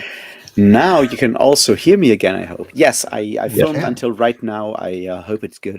It's going to be a fucking long video. I already feel bad for it. Is it going to be as long as your Arthurian video? I have no idea. As I said, I read like 25 books on Mormonism by now. And my goodness. Damn, so you're like an expert now. I am. Yeah. I hate to say it. Yes, I think at this point I may be an expert on Mormonism. I've read both. I mean, I've read the Book of Mormon twice now, and I've read the Doctrine and Covenants twice, and I've read the Pearl of Great Price twice, and I have read two biographies of Joseph Smith, and one of Brigham Young, and one of Joseph F. Smith, who is the nephew of Joseph Smith, and one on David O. McKay, who's another prophet, and one on Ezra Taft Benson, who's probably the most evil prophet of the Mormon Church. Goodness. Wow. Yeah, he was also a member of the John Birch Society, which is why I said. Oh, awesome! Yeah, yeah. Most of what I know that takes about a hell of a mental constitution. Yeah, yeah. I could not do all of that. Well, he was also supposed to be running mate for George Wallace's presidential campaign. So right. Not a nice cuddly man from the sounds of it. No. If you are wondering why Mormonism moved to the right in the 60s and 70s, he's one of your prime candidates, is what I'm saying. It's mostly him, right? It's not mostly him, but he's certainly part of it. Helena asks you, have you watched Heretic? You may not know, Helena, since you're new, but Raph is blind. Also, what is Heretic? Raph can hear movies, but he cannot see movies, so I doubt he's watched Heretic. I assume Heretic is a series or a movie. It's a new movie. Okay. I think that's the point. Like, I do go to movies from time to time. That's not the thing, but I have no idea what Heretic is, so I have not. No. I don't know anything about it. Yeah, me either. But Ego says you are a sage, not an expert. You've transcended expert. You are a sage. Yeah, at least for people who are not Mormon or ex-Mormons, I'd say you probably know more about it than a hell of a lot of people. Certainly a lot more about it than me. All I know about Mormons is that they are young men in boring suits or ties and shirts who used to come to my door and want to talk about Mormonism. And I said, only if we can talk about Buddhism. And they left. Hello, my name is Elric Price. Yeah. I have not seen that, but I've heard it so many times, at least little quotes of it. Yeah, no, totally fine, Helena. I mean, it's hard to know that Raph is blind unless you know Raph is blind. I actually know some Mormon people at my college. They stopped talking to me because I thought they had finally gotten the clue that I wasn't going to convert to Mormonism. Though they've been talking to me again since I've gotten back from Florida. So yeah, they're not actually allowed to give up on people. So yeah, they'll be back. They'll always be back. I mean, to be fair, like I'm not interested in converting to Mormonism, No. I would not convert to Mormonism, but I have certainly learned a lot. And I think I understand in part why Mormonism was so attractive and is still very attractive to a lot of people. You look at like some of the things that Mormons believe, right? You have those elements like, baptism of the dead, for example. And it sounds ridiculous, but if you recognize this is happening in the 1830s, and a lot of the people that are early Mormons at the time have lost family members, have lost children that died before their parents converted to Mormonism. They're like, so if I'm now part of the right religion, what happens to all my, my kids that died, or my brother that died, my sister that died? Sure. So introducing concepts like this make a lot of sense. So what Mormonism has... Honestly, for me, baptism of the dead doesn't sound any more ridiculous than baptism. Yeah. But you've got the first assumption that we actually have souls and that original sin exists. You have to accept both of those for baptism to make any sense. If you accept both of those, you're already accepting a lot of things that you have no evidence for.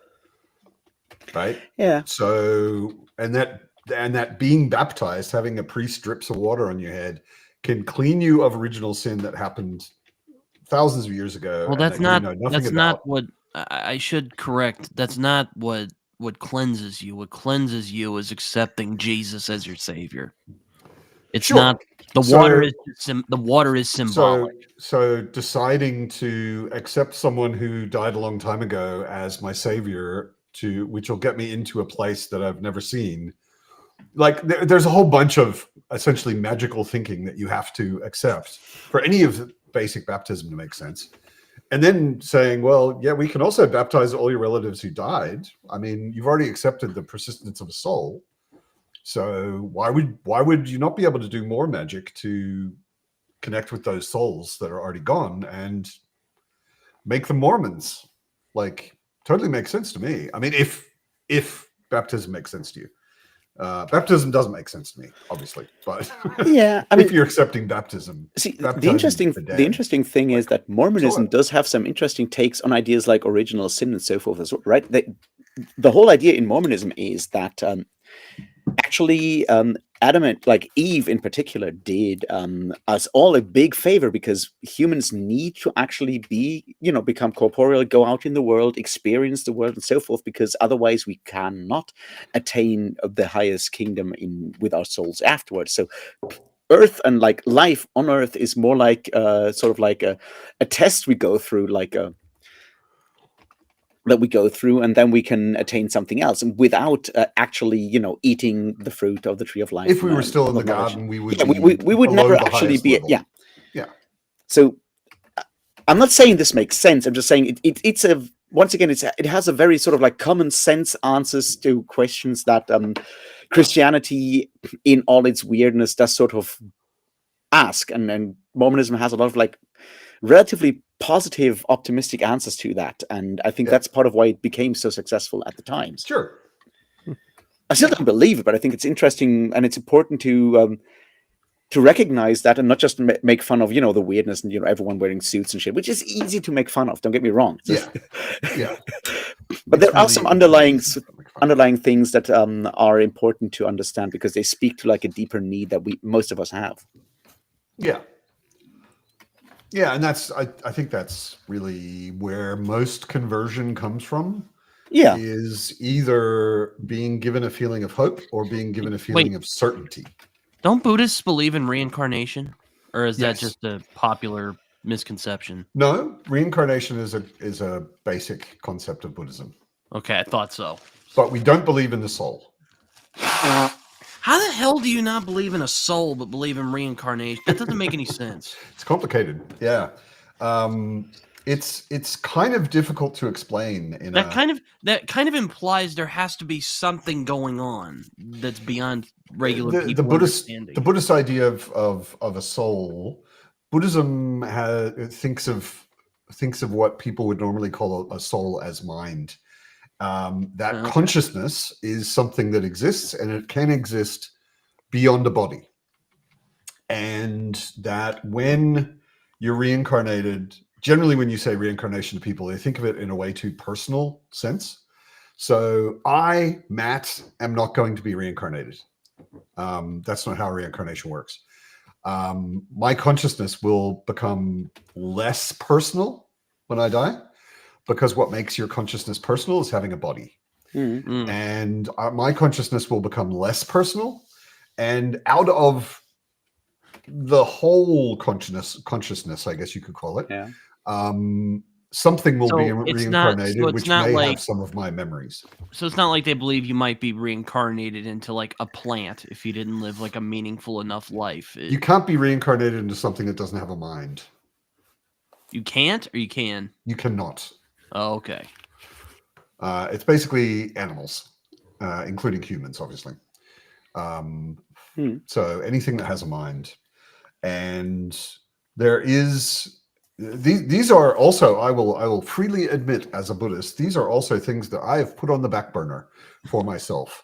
The whole like understanding how consciousness works without a body, and understanding exactly how reincarnation works. Sorry, I wasn't laughing where I've just been like, DK's comment cracked me up.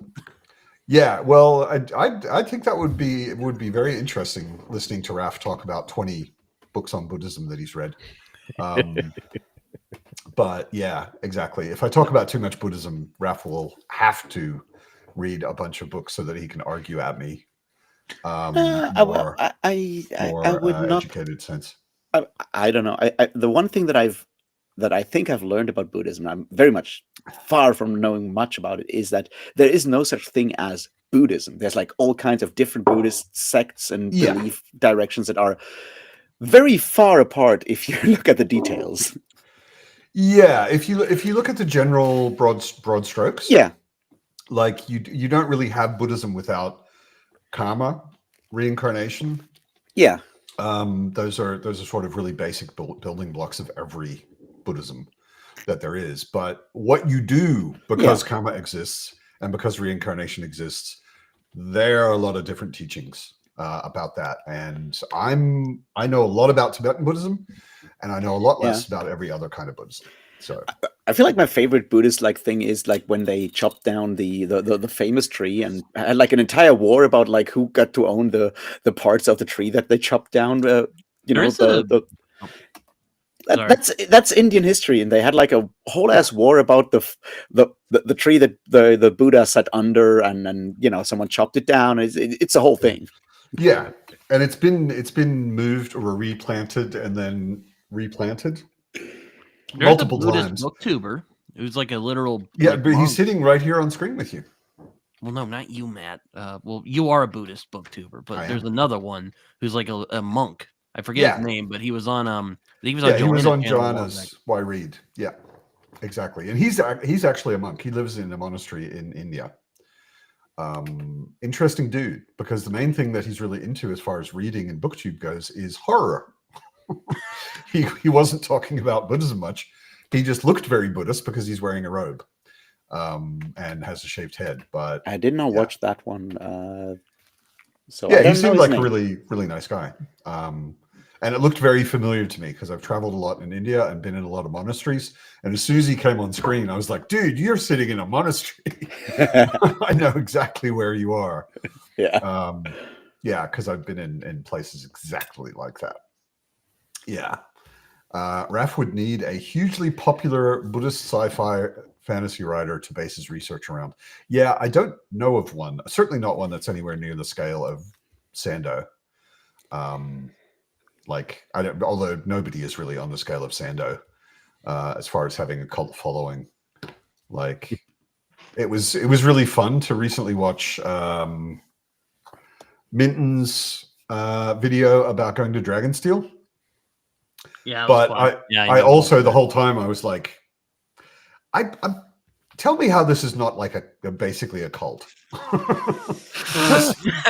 this really reminds me a lot of a cult. That's the other video that the whole like Sanderstorm will end with, right? Like, I planned this all out. The first part is an introduction to Mormonism, so people understand what I'm doing. Then I'm going through like a series of Sanderson books explaining how his Mormonism, and Mormonism in this case is not just the religion, but also like a cultural background. This is like one of the main important things to understand. Is like being Mormon is not just... It's a very cultural thing. Yeah. It's a cultural thing, right? Yeah. And looking at all of these elements, and then once we're done with all of that, then we can finally come to the video that I wanted to make like last year, which is about how Brandon Sanderson's approach to writing. Working title is Brandon Sanderson's culture industry, but we'll see how that goes. So are you basically is your thesis basically that Brandon Sanderson is starting a cult? No. I mean, he is, but that's not what Raph wants to talk about. My thesis is that Brandon Sanderson is probably the first large, successful, mainstream successful writer that is able to leverage parasociality in his fandom and the way he interacts on social media to market his books and create an audience that he can exploit in ways that other authors cannot, and that the rest of the publishing industry is now trying to emulate, which is why younger authors have it in their contracts that they need to be on social media and have all of this stuff, because Sanderson can do this because Sanderson was obviously a fan. He was part of the Wheel of Time fandom when the internet started, so I've got friends who, when I mention Brandon Sanderson, they're like, "Oh yeah, I used to read his posts on RPG.net." Yeah, because he's a dyed-in-the-wool nerd. Like he was posting online about role-playing games before he ever wrote a book. Yeah, and that's the thing. It's like his interactions on social media are very intuitive because he has done this ever since social media existed. Yeah. It does, however, not mean that he does not very much instrumentalize and weaponize his fandom at this point. They're not only like his interaction online is not only intuitive, it's also very calculated. Like he's extremely aware of what he's doing. Yes, but he can come up. An author that I like to compare him to in that regard is J.K. Rowling, and not going into politics, but like J.K. Rowling, when she became famous, and social media started, J.K. Rowling had an audience that read every tweet that she wrote and was doing fanatical fans. Yes, and because J.K. Rowling is a bit of a boomer beyond anything else, she very much was not able to keep her fandom together in the way that Sanderson, being much more like an intuitive social media user, is able to do that. And comparing those two, you can see how those things kind of fall apart. Yeah. Glad to hear DK Moon. Preacher is freaking awesome. I'm also glad to hear it. I'm a huge Preacher that's fan. Great. Yeah, Preacher is awesome. Preacher is one of the best comics I've ever read. It's fun. Yeah. I mean, it's not Hellboy, but it's very, very good. No, it's. Did anyone see the new? Jared, did you see the new Superman trailer? Yeah. The trailer, yes, I did. Yeah. Yeah. What'd you think? Or if anyone else wants to chime in, I'm neutral towards it. I thought it was pretty awesome. I couldn't help but think, and this is just me, I couldn't help but think Henry Cavill is Superman, and anybody else can fuck off. I just I looked at the new guy, and I was like, "You're a good-looking guy." But That's do not have Christopher Reeve. Like Christopher Reeve is freaking. Christopher Reeve is fucking Superman. Yeah, Christopher Reeve was Superman. I thought Henry Cavill brought a certain physicality to it that Christopher Reeve didn't have. Yeah, like Christopher Reeve was quite a slim dude, and I mean he beefed up obviously for the movies, but Henry Cavill is just—he's a brick shithouse. Yeah, he's just a solid dude. Did you just say he's a brick shit? Yeah, he's built like a fucking brick shithouse. Saying. Yes, he is built like a brick shithouse. He's just a solid dude, and him as Superman, I was like, okay, yes, you embody the physicality of Superman, very, very much. But he's also he's got the square jaw, he's got the hair already, he's very Superman looking. But that's like an interesting question. Like, does Superman actually have to be like muscled up as No, fuck, because like the power he has is sort of like internal, right? He could be as slim as, you know, he could be like a stick and he would still have that same power because it's the power sort of he internal. has is because he's from Krypton. It's not because he has muscles. Yes. Yeah, exactly. Yes. I totally get that.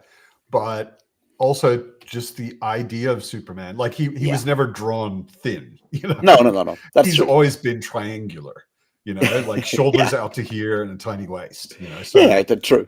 And Henry Cavill already is that. Like he didn't have to. Yeah. He didn't have It's to. too bad that Zack Snyder. You know what? I'm not going to go there, but it's too bad that the movies had problems because I mean, I feel bad for Henry Cavill. You know, he really was passionate about the role. Really wanted to do it right. I thought he was perfect for it. But the new trailer, what was really cool in the new trailer, crypto is fucking a thing in movies now, which I love. Guy Gardner, like Superman, which is Guy Gardner, who is, if you're not a Green Lantern nerd, you may not know Guy Gardner. Guy Gardner is kind of the bad guy Green Lantern. He is. I don't know if he's a bad guy. He's just a massive jerk. he's a bad guy. I mean, he's not a evil supervillain, but he's a bad guy, right? Yeah. And he's in the trailer with the absolutely stupid haircut from the comics, which is awesome. Like Hawk Woman is in the trailer. Yeah, she like, was in it. Why are the Hawk people like? I never understood why they existed in the DC universe. They were always I don't even get into it. But the trailer was cool. I was excited about it. Yeah. Ron, I agree that it is. No, I don't know about popular, but yes, The Saint of Bright Doors is a fucking amazing book. I wish more people would read it. I should probably make a video on it. I just, or did I? And I'm confused. I think Robin might. I think Robin might have read it.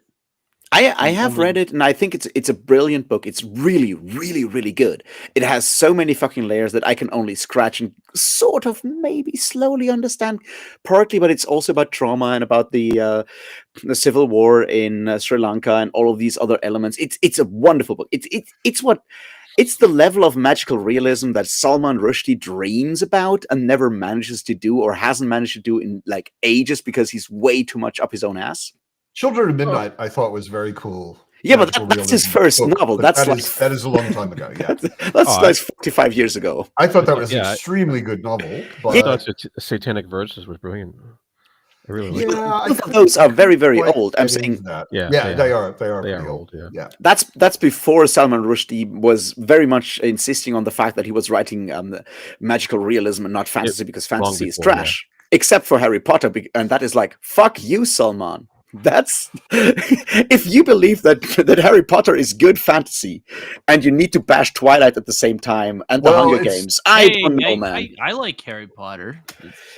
No, well, that's not the point. I mean, that is a really weird place to draw the line. That's the point. All fantasy is garbage except Harry Potter. Right, except Lord of the Rings and Harry Potter. Who said that? Lord of the Rings and Harry Potter. Salman Rushdie said that in his essay. I think it's called Wonder Tales. Doesn't he like Lord of the Rings, though? I thought no, he does like Lord of the Rings and Harry Potter, and he thinks those are okay, and Twilight and the Hunger Games are trash.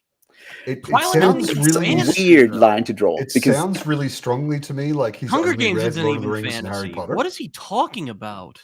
I think it's mostly because he's Indian, but he has lived in Britain for the most time, and he really hates Americans. Yeah, maybe. Yeah, Ida is right. Harry Potter is awesome, and it's garbage. It's really kind of trash writing. Some of the weaker world building because like she doesn't really take the time to like flesh it out. But I enjoy them. I totally enjoyed the books, but I also enjoyed them knowing that I was reading garbage. Like, I have not read the books beyond the third one. I was not in the mood for it. I don't think if I would go back and read them now, I think it would be really, really bad because I think all the things I've heard about it and all the things like the quotes and stuff that I've seen, I will find a lot of things that I think are really bad. Like you don't DNF much, but I think if you started reading Harry Potter now, it would be a hate read all the way through. it would be a hate read, much more of a hate read than Wheel of Time was. Yeah. And I think, like, so the one thing that I like, and that kind of goes into J.K. Rowling's persona online, and not just like the transphobic stuff, but like even before that, like J.K. Rowling seems to be incredibly mean-spirited, and like there's so much mean-spirited stuff in Harry Potter, all the body shaming, all of these other things, like it's not something I would enjoy. There's a mean-spiritedness in there that I just don't want to deal with. There are definitely some things I didn't like in there. I mean, there's also a lot of, I would say, counter mean-spiritedness. There's a lot of mean-spirited people getting their comeuppance, or but why are all the mean-spirited people also fat? They're not. Lucius Malfoy is thin. In fact, the Voldemort is literally a thin snake man. The main fat person in the thing is kind of a cuddly, bumbling idiot, but he's a good guy. Like he's a friend, you know. But he's certainly not a bad guy. None of the bad guys are fat, actually. Kind of, but going back to all of them are thin. But, going back to Salman Rushdie, though, I've wanted to read his books for a long time. I just don't know where to start. I'm thinking maybe just jump in with the Satanic Verses or something. Children of Midnight. Read Children of Midnight. It's really good. It's really good. It's really good. Shame is pretty good. All of that stuff in the 80s, 90s is pretty good stuff. You know, he's a good writer. It's just you know, you may disagree with some of his takes on stuff, but generally, he's too fucking elitist for my takes. Like his persona, I know he's a good writer. Don't get me wrong. He knows how to use words. The problem is that he knows, and that's a bit of a problem. He's such a fucking arrogant asshole, man. He's insufferable. If he would never give an interview and never write a fucking opinion piece and just write books, he would be perfect. But he has to he has to open his mouth and parade his superiority around, and that is so fucking insufferable about it. He definitely comes across as an arrogant prick in public. Yeah. Yes, I would say in public. Yeah, I have a feeling that's in his books. I don't feel like he does. That's partially due to his being holed up for 10 years with the death threats and all that stuff. So he's got his eye cut out, or not cut out, but he's freaking lost vision in his eye. He got stabbed in the face. Yeah. No, I'm not saying anything against it. Like, I'm just like, I've read his essay collection. I've read some of his other stuff. And like, his essay collection is insufferable because he oozes all the things that Bourdieu told us to actually despise in those people above us, because fuck those fuckers. And it's insane the way he has to mention like how he has this oak desk and how he has all these leather-bound Shakespeare volumes. It's like, fuck you, elitist prick. He does seem like a pretty arrogant elitist asshole. Yeah. In his public statements. Doesn't really, to my mind, come across in his novels as I remember them, the ones I've read. That's the point. Like his novels are fine. I just like his novels are fine. I think he likes Ursula K. Le Guin as well. I could be wrong. That is because no one dares to say anything negative about Ursula K. Le Guin because they know they'll be, legend. Yeah, doesn't actually dare to actually say anything. Or she'll rise from the grave and haunt them. I mean, he's a bit of an arrogant prick, but she was an angry lady, so she would have kicked his ass if he'd said anything while she was alive. I still love that. I still love. I remember reading a review she did where she was ripping on Ishiguro's Arthurian novel. I forget what it's called, The Buried Giant. Buried Giant. Yeah.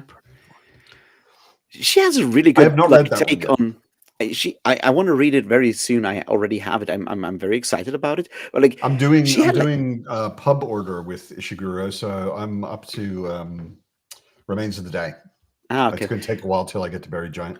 Yeah, I mean, she had like a really interesting review of Neil Gaiman's Norse mythology one.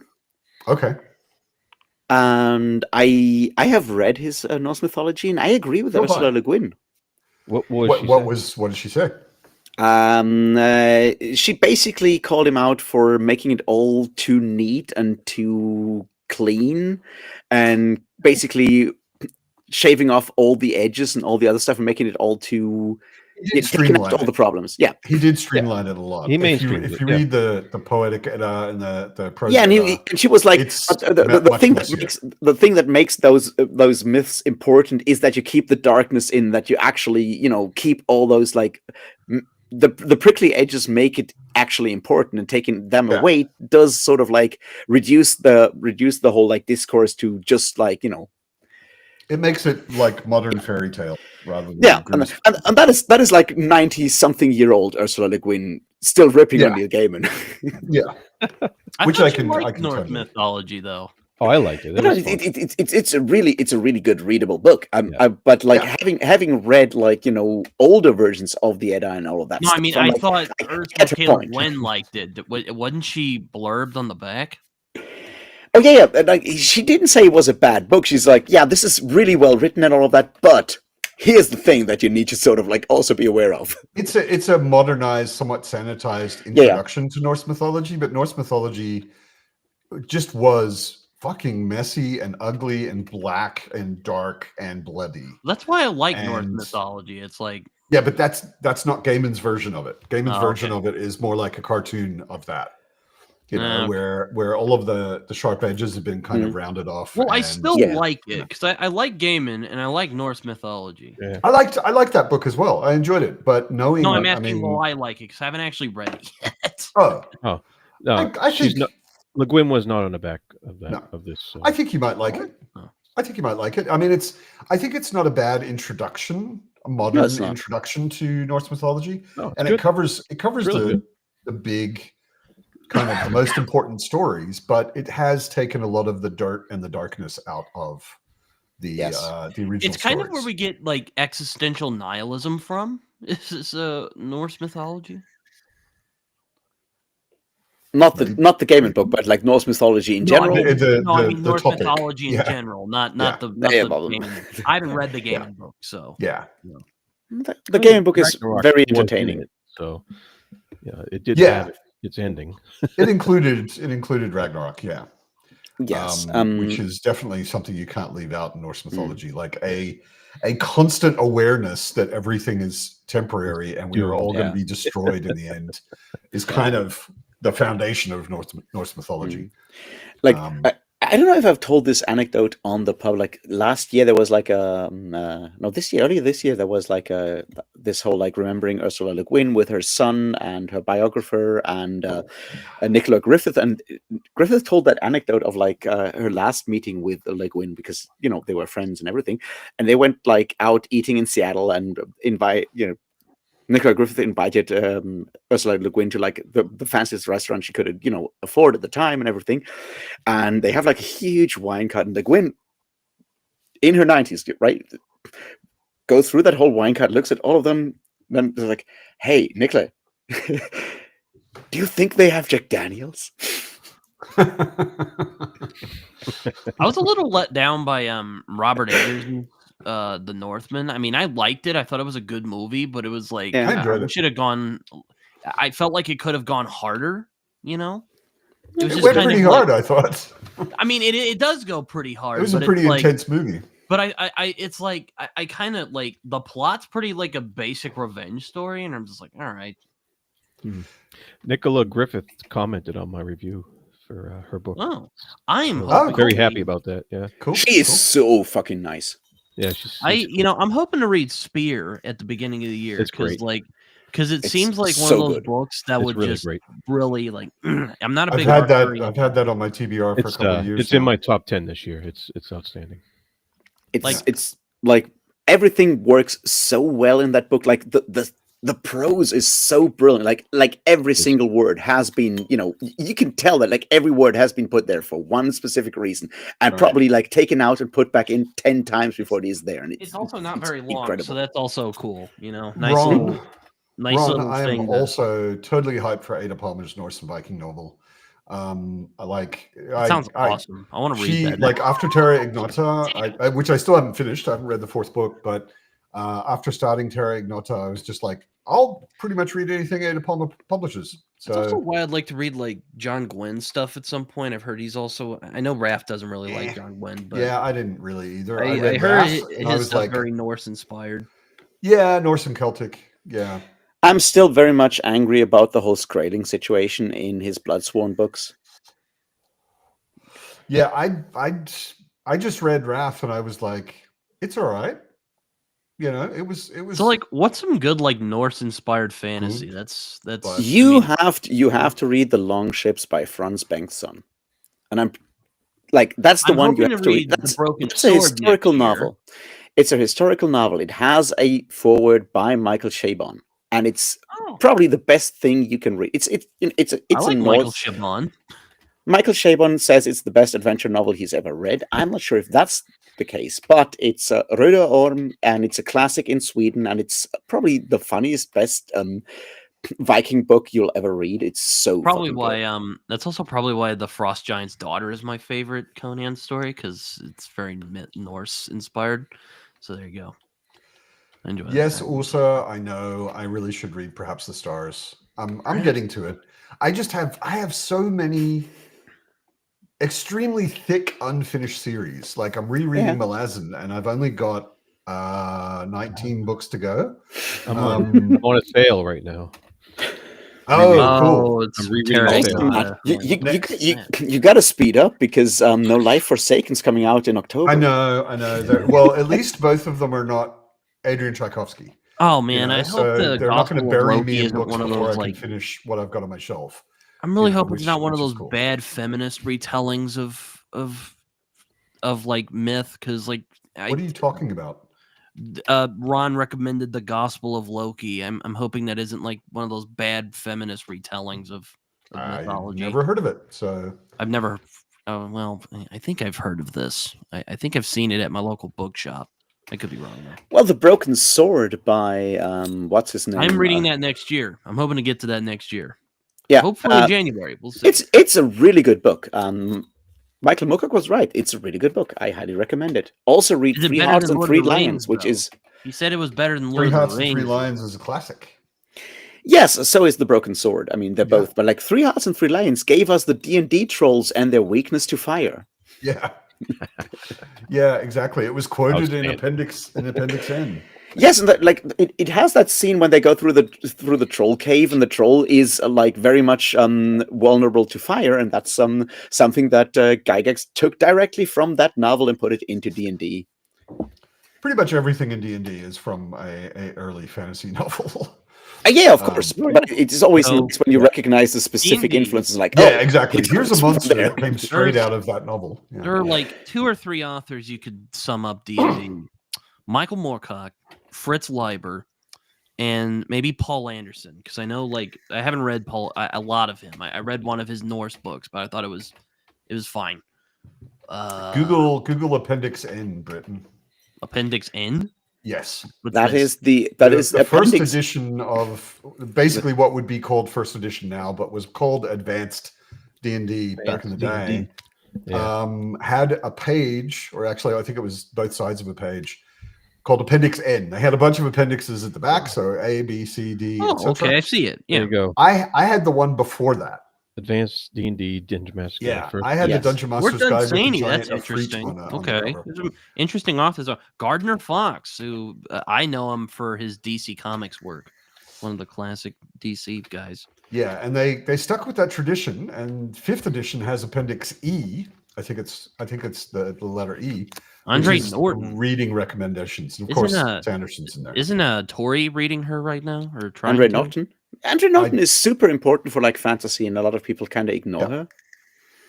Yeah, but that's the thing. Like, Appendix N is a really good sort of like snapshot of like what kind of fantasy, science fiction, whatever was important in the 60s and 70s. Yeah, exactly. If you want to catch up on important in the 70s fantasy, then that is a good list. Appendix N is great. Looks, yeah, Lord Dunsany's on there.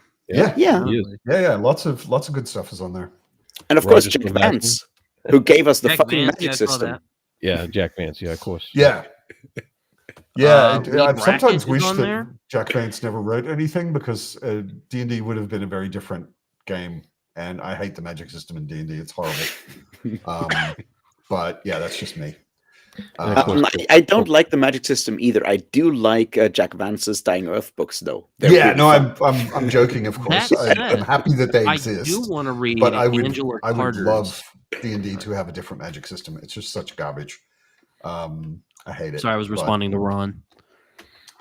Yeah, Angela Carter is definitely worth reading. Very much so. I have her Bloody Chamber story collection. I'm hoping to read that this next Halloween. That's a good starting point, I think. Have you read Jack Vance's Leoness trilogy though, Matt? No, I haven't. Have you, Jared? I haven't actually read Dying Earth yet. I have not, but I've heard of it. The Leoness trilogy is somewhat Arthurian. It's also very Jack Vance. Right. And it's really dark and really funny at the same time, which is sort of like Jack Vance's general thing.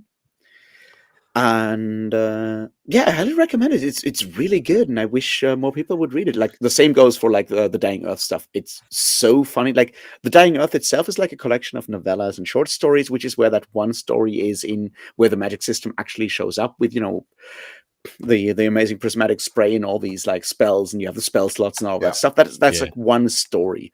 But once you come to the Eyes of the Overworld and Kugel Saga and Rialto the Marvelous, those are just like sort of picaresque stories about massive dickheads failing upwards. Right. As you do. Jack Vance probably worked in corporate America for a while, I guess. Possibly. The premise of Eyes of the Overworld is that Kugel the Clever, this thief, tries to rob this magician. And he gets discovered by the magician, who just like banishes him to the ends of the earth. So he ends up at the arse end of the world, and he has to walk back home. And through the entire story, the story is like him coming, going back home through adventure and adventure and adventure, and for all the time being mad at this magician who he tried to rob for sending him to the end of the world. And that's just like the framework, and he does all kinds of mean tricks and shit to get there, and he's a massive asshole. Capricious Fox says she loves the D&D magic system. You do you, Fox, but playing a mage in D&D always made me feel like I was playing a complete idiot, because he could sit down by a campfire and read a spell and cast it and instantly forget it. I'm like, there's something wrong with your brain, dude. Like, there's really something wrong with your brain. I saw in the appendix. Have you prepared explosive runes today? I saw in the appendix in that H.P. Lovecraft is on there, which that doesn't surprise me. There is a lot of eldritch beings, and there used to be way back in the day in first edition D&D. There was a book called Deities and Demigods. Yes, and it was basically different pantheons of all of the different like historical, like there were Greek and all these different. Yeah, and then TSR got sued by Chaosium. But there was also the Cthulhu mythos was in there, and they had great old ones. I hate the Greek gods. And the Elric stuff was in there. The Lords of Chaos and Order were also in there. Yeah, exactly. The Elric stuff was in there. I'm surprised Moorcock didn't sue them. I love that. I'm sure he tried. I love that book. No, I think because at the time he had already like licensed the whole thing to Chaosium, so it was all subsumed by Chaosium suing them for both the Cthulhu stuff and the other stuff, and they made this weird deal so that the book could still stay in print, and then Chaosium got something in return, and they kind of sort of sorted it out, and then obviously from then on they never ever show up again. By the way, Britton, I was talking with Zeus the other day, and he said that all of the Greek gods hate you too. Oh well, yeah. I don't know what that's about. I didn't know what he meant. Yeah, they don't. We've not liked each other. How can you hate the mythological basis of our entire culture? Our entire culture? They're a bunch of prima donnas. Yeah, of course they are. Yeah, that's supposed to be. I mean, look at our world right now. Here's how extra Zeus is. He turns into a fucking swan and bangs a lady while as the swan. I'm like, what the fuck is that? Look, if I could do that and get away with it, I would do it too. I mean, the thing I love about the specifically the Greek gods. I mean, the Norse gods are pretty similar actually, but what I love about the Greek gods is everything they do is extremely human. Yeah, They are just the point. humans with powers that humans shouldn't have. I just want to mention that, like, last year we had that whole discussion of Mark Zuckerberg and Elon Musk getting into a cage fight. And you complain about Greek gods being prima donnas, right? Like, just think again about this. It's like everything they do. Like Zeus doesn't transform into Zeus doesn't transform into a swan so that he can bang a woman. He transforms into a swan so he can cheat on his wife. That's the point. Oh, right? yeah, that's... And, like... Whatever. He's just, like, the worst husband ever. But I know him. I've met him. You've met that guy, yeah. Yeah, I know that guy in real life. Oh, yeah. You know? Yeah, it's really not surprising. He's just the biggest freaking gash hound around. Yeah. And he's like every 10th man I've ever met. You know, so I think it's important to understand that those gods are very he cut out his human own eye and ways. hung himself for knowledge. Like, it feels more practical. You know, like, that's awesome. I want to know that. Yeah, the Norse gods. A lot of the stuff with the Norse gods, I've always thought just feels alien. Yes. Like, I can't relate in any way to a guy that cuts his eye out and hangs himself on a tree for weeks to get knowledge. You know, that's just a bit extreme for me. But a guy who cheats on his wife, I'm like, I know that guy. Like, that's normal.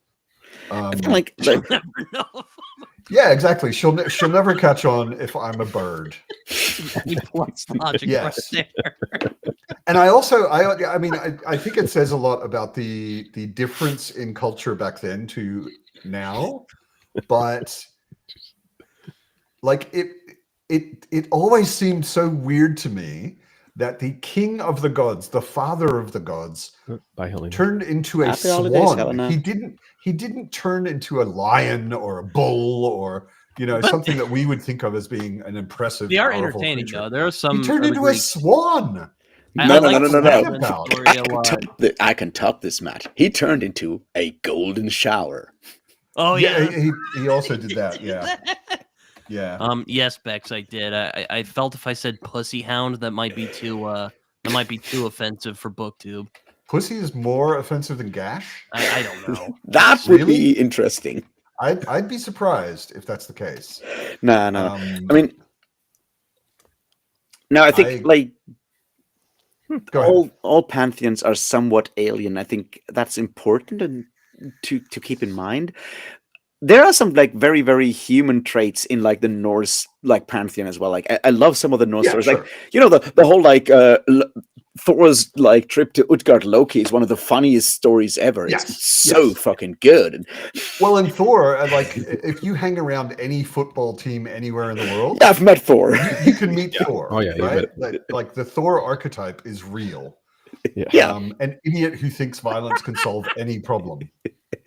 But who is also very much immediately your brother if you give him one beer, and he's right on your side. He's your friend. Exactly. He's extremely gullible, extremely sort of overall, extremely. He means well, you know. Yes, but he's just dumb as dirt. He also will just murder a shitload of people if he steals it. Yeah. No, I mean, like if he thinks you crossed him, only if he thinks you crossed him, you don't have to actually do it. But if he suspects that you crossed him, he will murder you and everyone who ever talked to you. He's a very trigger-happy teddy bear, basically. Yeah, exactly. Yes, Ron, he did turn into a bull at one point, but that doesn't change the fact that he changed into a swan to rape a woman. And you're like, what? A swan? No, I will give you though. I do think the Greek gods are the most human out of pantheons that That's why I think they're so fascinating. Is their stories are so relatable. You know, some of the Norse stuff is like it's exciting because it's so heroic. Like Poseidon, so he banged massive. Medusa at one point. I'm like, okay, all right, yeah, that's a choice. Medusa was a beautiful woman, so yeah. Before she got the snake hairdo. Maybe she was wearing like a one of those like bathing caps or something. Yeah, exactly. They met. He's a goddess at sea. They met at the swimming pool. She was wearing a bathing cap. Or she just come from the hairdresser and she had a hairnet on, or something like that. Yeah. I am going to call it because it's getting late here in the Germanies. It's been fun though, talking about the Greek gods. Absolutely. Turning into swans. I missed everybody last week. Even though I was having a great time, I did miss it. I thought of you all on Sunday night. It's a pleasure to be back. And it's been another lovely pub. I really enjoyed it. Thank you to everybody who joined me on screen. Thank you to everybody who joined in the comments. You are the reason that the pub exists, other than I was bored. But also I was bored. That's why the pub started. It's very important. But yeah, exactly. And then a lot of people turned up, which surprised me, which is the reason I keep doing it, which is very cool. You build Thank it. You have never read the second, the Light Fantastic by Terry Pratchett, have you? Who? You, Matt. No. Because I've it only has the read best. first It has three the best. City It has the best joke about being bored. It's about trees and beetles. Okay. I'll have to. Yeah. Okay. I'll have to read that, I guess. Yeah. Cool. So everybody have a lovely week. Keep reading awesome books during your lovely week, and I will see you next Sunday. Take it All easy, right. everybody. See you then. Take care, everybody. See ya.